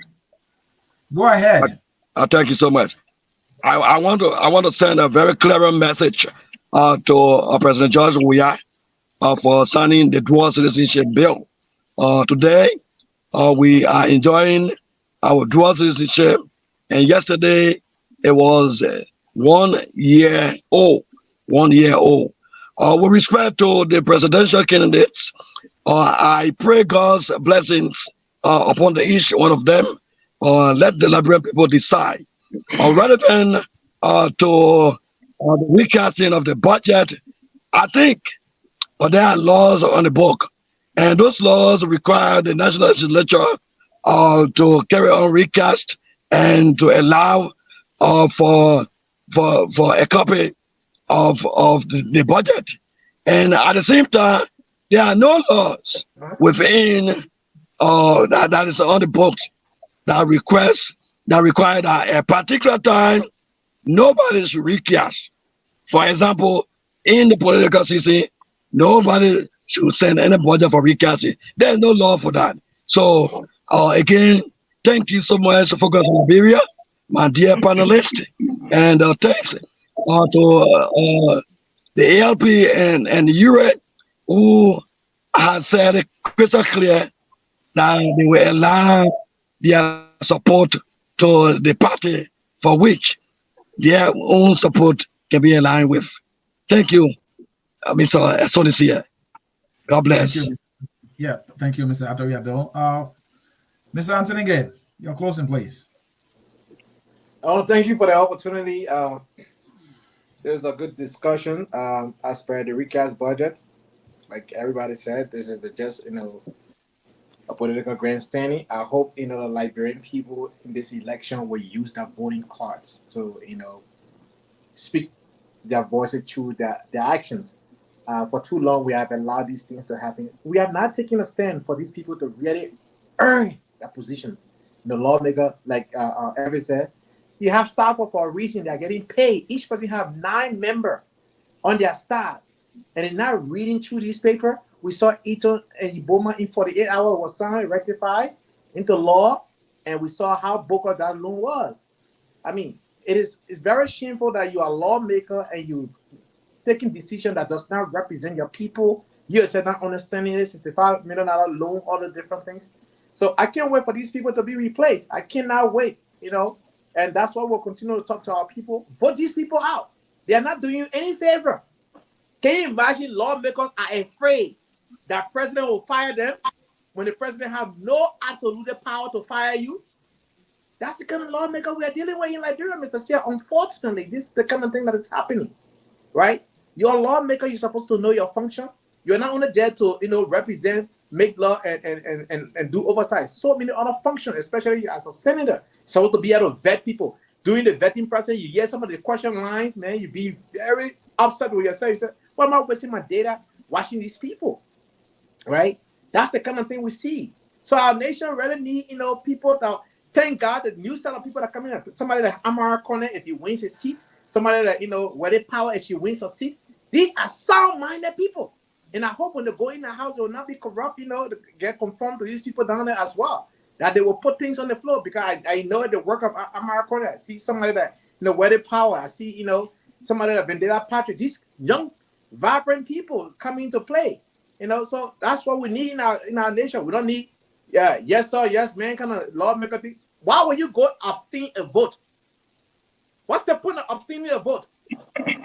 Don't even show up the plenary in the first place, because if you abstain a vote, it does not count. This is a senator from my county, almost 19 years being a lawmaker, and you're abstaining a vote on a $65 million loan. That was very upsetting to me. Right, and so I want to thank you guys for having me here, and great discussion. Look forward to another discussion another day. Thank you so much. Sonny will be back here, and we'll love to see you back, Mr. Gay. Thank you so much for always coming to participate. Thank you. Thank you. Yeah, the man from the nation's capital. You're closing. I do agree. We need to definitely have a change of leadership in that legislature. If the legislature cannot be autonomous, if they cannot stand on their own, on the principles and the values on which we vote them, they have to be replaced. Because we need a balanced system. What they fail to realize that one man doesn't know all. So the executive branch comes with one idea. They need to come with another idea to balance it out. That is when we'll have a better system. But as we see it, they are not doing their job, and they do need to be replaced. But one thing I'm noticing more and more, as elections come closer, we're going to see a lot of emotions rising. It is very important that we have a peaceful election where tensions get high during elections. We don't want our people getting hurt because of some politician. We have to be very careful of that. No politician is worth your life, and is worth our peace and security. So this election, we hope that it will be fair and peaceful. And as the crowds start getting bigger and bigger and more innovative, we want them to keep the peace. I think that's one of the most important things for Liberia's progress, is we keep the peace. Thank you. Mr. Morris. Thank you, Mr. Sear. I just wanted people from Nimba County to hear what Aliyu Kamara said on his platform today. That Jeremiah Kun is no longer the political leader of the MDR. He is a mere partisan of the United Party. You said he joined the United Party. He's on the United Party ticket. So by virtue of that statement, he has relinquished his leadership of the MDR and is now part of the United Party, and thereby the MDR is not part of a coalition with the United Party. So speaking purely based on that, the United Party owes them nothing. They're only supporting the United Party, and the United Party has no obligation to them in terms of giving them any seats or giving them any appointed positions in their government. So you're making that statement. That's the repercussions of that statement. That he's not the leader of the MDR, and he's a partisan of the United Party. That would be news to the people in the MDR. I'm very sure that would be news to them, because the statement you made, Mr. Kamara, I don't think was true. That he's a member of the UP, and thereby it's legal that he's on a ticket as vice president for the United Party. For those lawyers and people who are well-meaning, they should challenge that once the time comes and see if indeed he's a part of the United Party. When it comes to the issue of the budget, I think for us to have a vibrant democracy, we have to have opposition leaders in strategic position. In reality, the Speaker of the House should be a UP person, because the UP has a majority in the House. But yet and still, you have a CDC person in that position. Same thing with the Senate. UP have more senators than CDC, but yet you have a CDC person in the House. So it's lack of due diligence, lack of political will on the part of the legislators for not, holding on their fiduciary responsibility, which is to make sure that especially people on the Ways and Means Commission, to make sure that the country's purse is being utilized for the people's interests. That's something that a lot of these lawmakers don't do. That's why we have perhaps the highest turnover rates in Africa for lawmakers. Most of the time, I think 90 or 95% of them leave office and get a new batch of people. And these very new people who are coming, we have renewed hope. These people do the same thing. They do the same thing. Like, bro, we're not going to make Martians to come from outer space and become our lawmakers. We're corrupt people inherently. And the new people that's coming out here, Anthony Gay talking about weather power and Amar, you know what Amaricona is? These people who are coming there will do the same thing. They'll be as corrupt as ever, perhaps more sophisticatedly corrupt, but it'll be corrupt. So I don't know what we're going to take our new breeds of leaders from, but the stock that we have in the country right now, they're going to perform similar to those who we have there. The stock we have who plans to come in the future are going to perform similar to those who we have there right now. So for me, this is Liberia. TIA. This is Liberia, and we have to continue to live with it. And for those of us who are in the diaspora, we think we know better. When we go back to Liberia and run for office, if we win, we start to do the same thing. So it is what it is. For me, I think Joseph Boyka has shown himself. He's a mafioso. He acts in that manner. He sits behind, he's the hidden hand. Prince Johnson better be careful, but I think Joseph Boyka knows he can't play with Prince Johnson because this whole thing that Mr. Kamara is saying, trying to be technical on the issues that they're not technically in a collaboration, and thereby Jeremiah Kuhn is a unity party, partisan. And the MDR has nothing to do with Joseph Boyka. Let him try with Prince Johnson. One day you'll wake up, the whole country will be crying. So that's all I have to say. Thank you for having me on the show, and I'll leave it there. Mr. Kamara. Yeah, thank you for having very funny. Thank you for having me again, Anthony here. Prince Johnson can point bullet to people here. Only Joseph Boyka here to make a point bullet to. It doesn't matter what's the bullet job we don't point bullet to job we are here. But anyway, you cannot have two people from two different parties or one ticket at the election commission and allow the election commission to register them. That common sense. The both of them have to go under the same banner. Okay? It's just common sense. Look, I remember a few months ago, the ANC people, they said Joseph Boyka would not be in the race. So they kept on throwing them hint that Joseph Boyka would not run. Joseph Boyka would not run. So we heard it. Then we went through their document. We saw their Article 85.2. We said, oh, so these amateur guys, this is what they're talking about. That Joseph Boyka would not be in the race. Okay, good. Bam. We went after them for that. But that wasn't enough for them. They said, even though we told them that whatever was in that thing, that 85.2, we don't know about that 85.2. Please take it out. They said, no, it's not going to happen. Joseph Boyka cannot be in the race. They follow us to the election commission. They file a case there through their man Musa Belletin. It didn't work out for that election commission. They follow us at the Supreme Court just to keep Joseph Boyka out. Didn't work out. It didn't bother them. Joseph Boyka went to testify in court for the same reason, and because he wanted to be in the race. Up to now, they still got that grudge. Today again, we're hearing them saying, oh, they will challenge this. They want to go because two people, blah, blah, blah. They finally fought. They said they think they can stop Joseph Boyka. We'll meet you at the Supreme Court. We'll meet you at the Election Commission again. And let me assure you guys, the more you follow Joseph Boyka, the more you fight Joseph Boyka, the more Joseph Boyka gets popular. You need to pay attention to this. You keep helping our campaign. ANC is helping our campaign than anybody else. You go in Liberia, rural Liberia, Taiwan, Congo, it's working like hell. But ANC people believe that the only way they can succeed in the election is to keep fighting with Joseph Boyka. Don't fight someone you're not able. You understand? And let me just throw that one in there before I close. To my brother, Doe, The whole thing here, and I just by the way, about the dual citizenship thing, it not help us. The dual citizenship thing, it even cripple us. Later, the import on TV here about dual citizenship, we should have our 2 passports. We go to the country, we become representative, we become senator, we become president. Same job we help us according to you. We can become senator, we can become defense minister, we can become representative, we can become any kind of good minister, we can get elected as a secretary, we can get none of that. So no, you just keep thanking the man. Thanking the first time you thank the man, okay, but you thank him for the second time. So let's just tear the thing apart.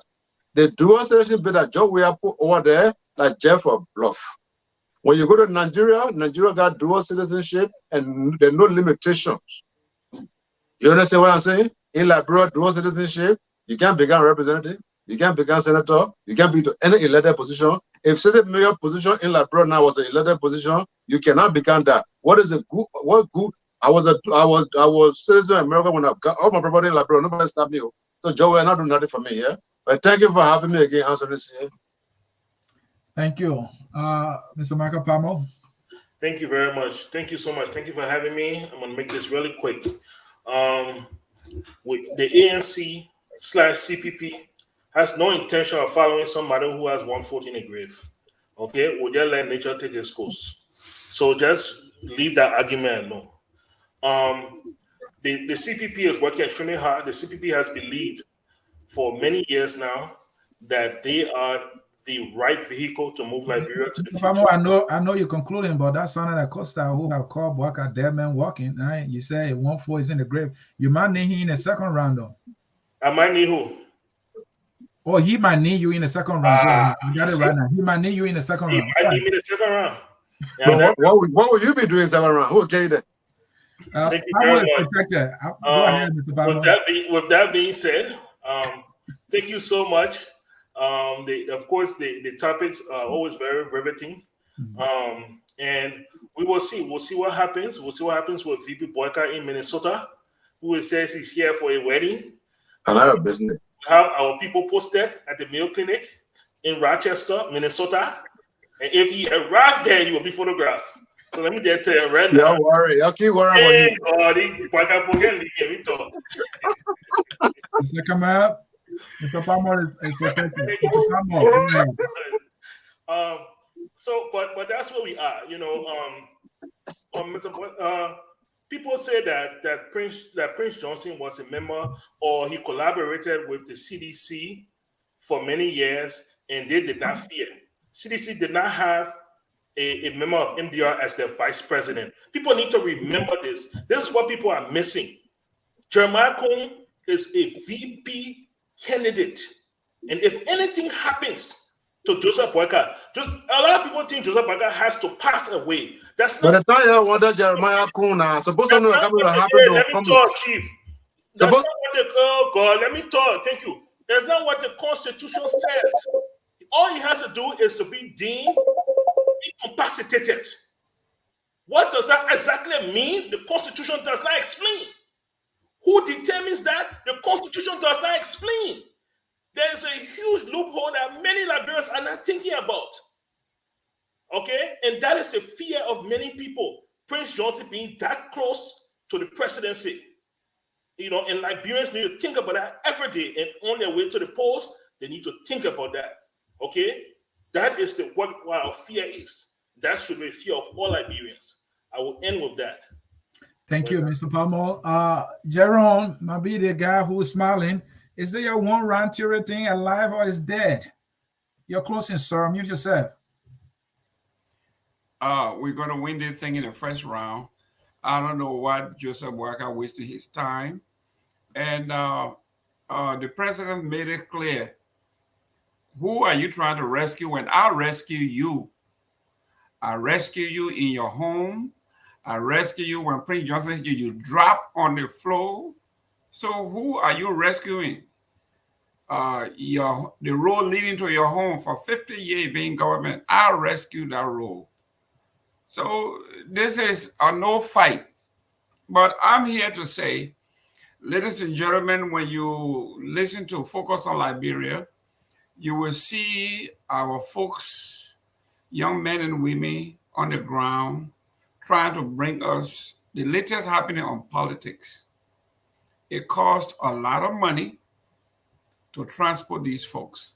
So we are appealing to you to please make a donation. If you are making $20 a month, please continue it. It will add up. $10 a month is good for us. Please make your donation. I think we have the link here. Make your donation to Focus on Liberia to bring you well-balanced, educated, well-seasoned principal people like Mr. Elvis Morris, Mr. Padmo, Mr. Kamara, Mr. Doe. We come out here. We don't insult anybody. We do the best we can to make sure that you get quality show. It costs a lot. In order to close, let me tell you that this coming August, we may focus on Liberia and On Point, our 3rd year as partners. And January will be a sad day for us when my partner, Mr. Doe, died and was buried. So we are very grateful to Focus on Liberia for giving us an opportunity. When Mr. Doe came up with this idea and called me, I was a little hesitant, but then I agreed, and we have to keep his vision alive. And we need to help Focus on Liberia carry on what you are doing. So, Mr. C, thank you very much for a great job. You guys are doing an excellent job, and I think it is time that we rally around something called Liberia Made. FOL is Liberia Made from scratch. And you've been around, I think we just celebrated the 5th year of Focus on Liberia, and we have been around for 3 of those 5 years. So we want to be thankful. We want to appeal to our Liberian folks to please make a generous contribution to Focus on Liberia so we can get all the happenings on the election in every district, every county. Thank you very much. Thank you, Mr. Goodman. Thank you to all the panelists, Mr. Morris, Mr. Kamara, Mr. Padmo, Jimmy Eastman, and Ato Wiado for your contribution into this edition of On Point, folks, in cyberspace.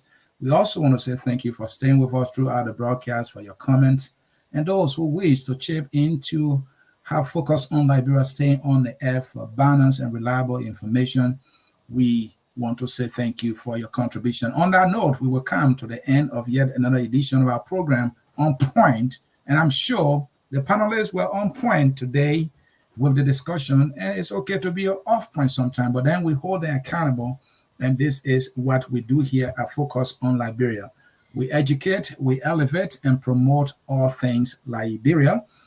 This evening, the young people of Liberia will be here, and I'll be with them, and we'll be discussing Liberia again. The young people of Liberia, we cannot leave them out in the discussion. So at 7 p.m. Eastern Time, we will be here with young, brilliant Liberians discussing the nation Liberia and its future. Tomorrow, there is a group called the We Are Intellectual Movement, headed by Isaac Doe, Deputy Minister at the Ministry of Youth and Sport. They will sit with me. I will be on fire. We Are Intellectual Movement? I want to know what that is and what they are up to. Hey, it's election season. Maybe, I don't know. Don't quote me on this one. Maybe they want to eat their own because we heard money is coming around. But they are saying they are the intellectual heavyweight for President Weah, and they will make the case on Weah's achievement and why he needs to be re-elected. So I will be looking in the political closet and breaking things out as I hold them accountable in the discussion. You don't want to miss it. 4 p.m. Eastern Time, that discussion will be live right here. Focus on Liberia. We Are Intellectual Movement. I want to see them. They will see me. We'll discuss.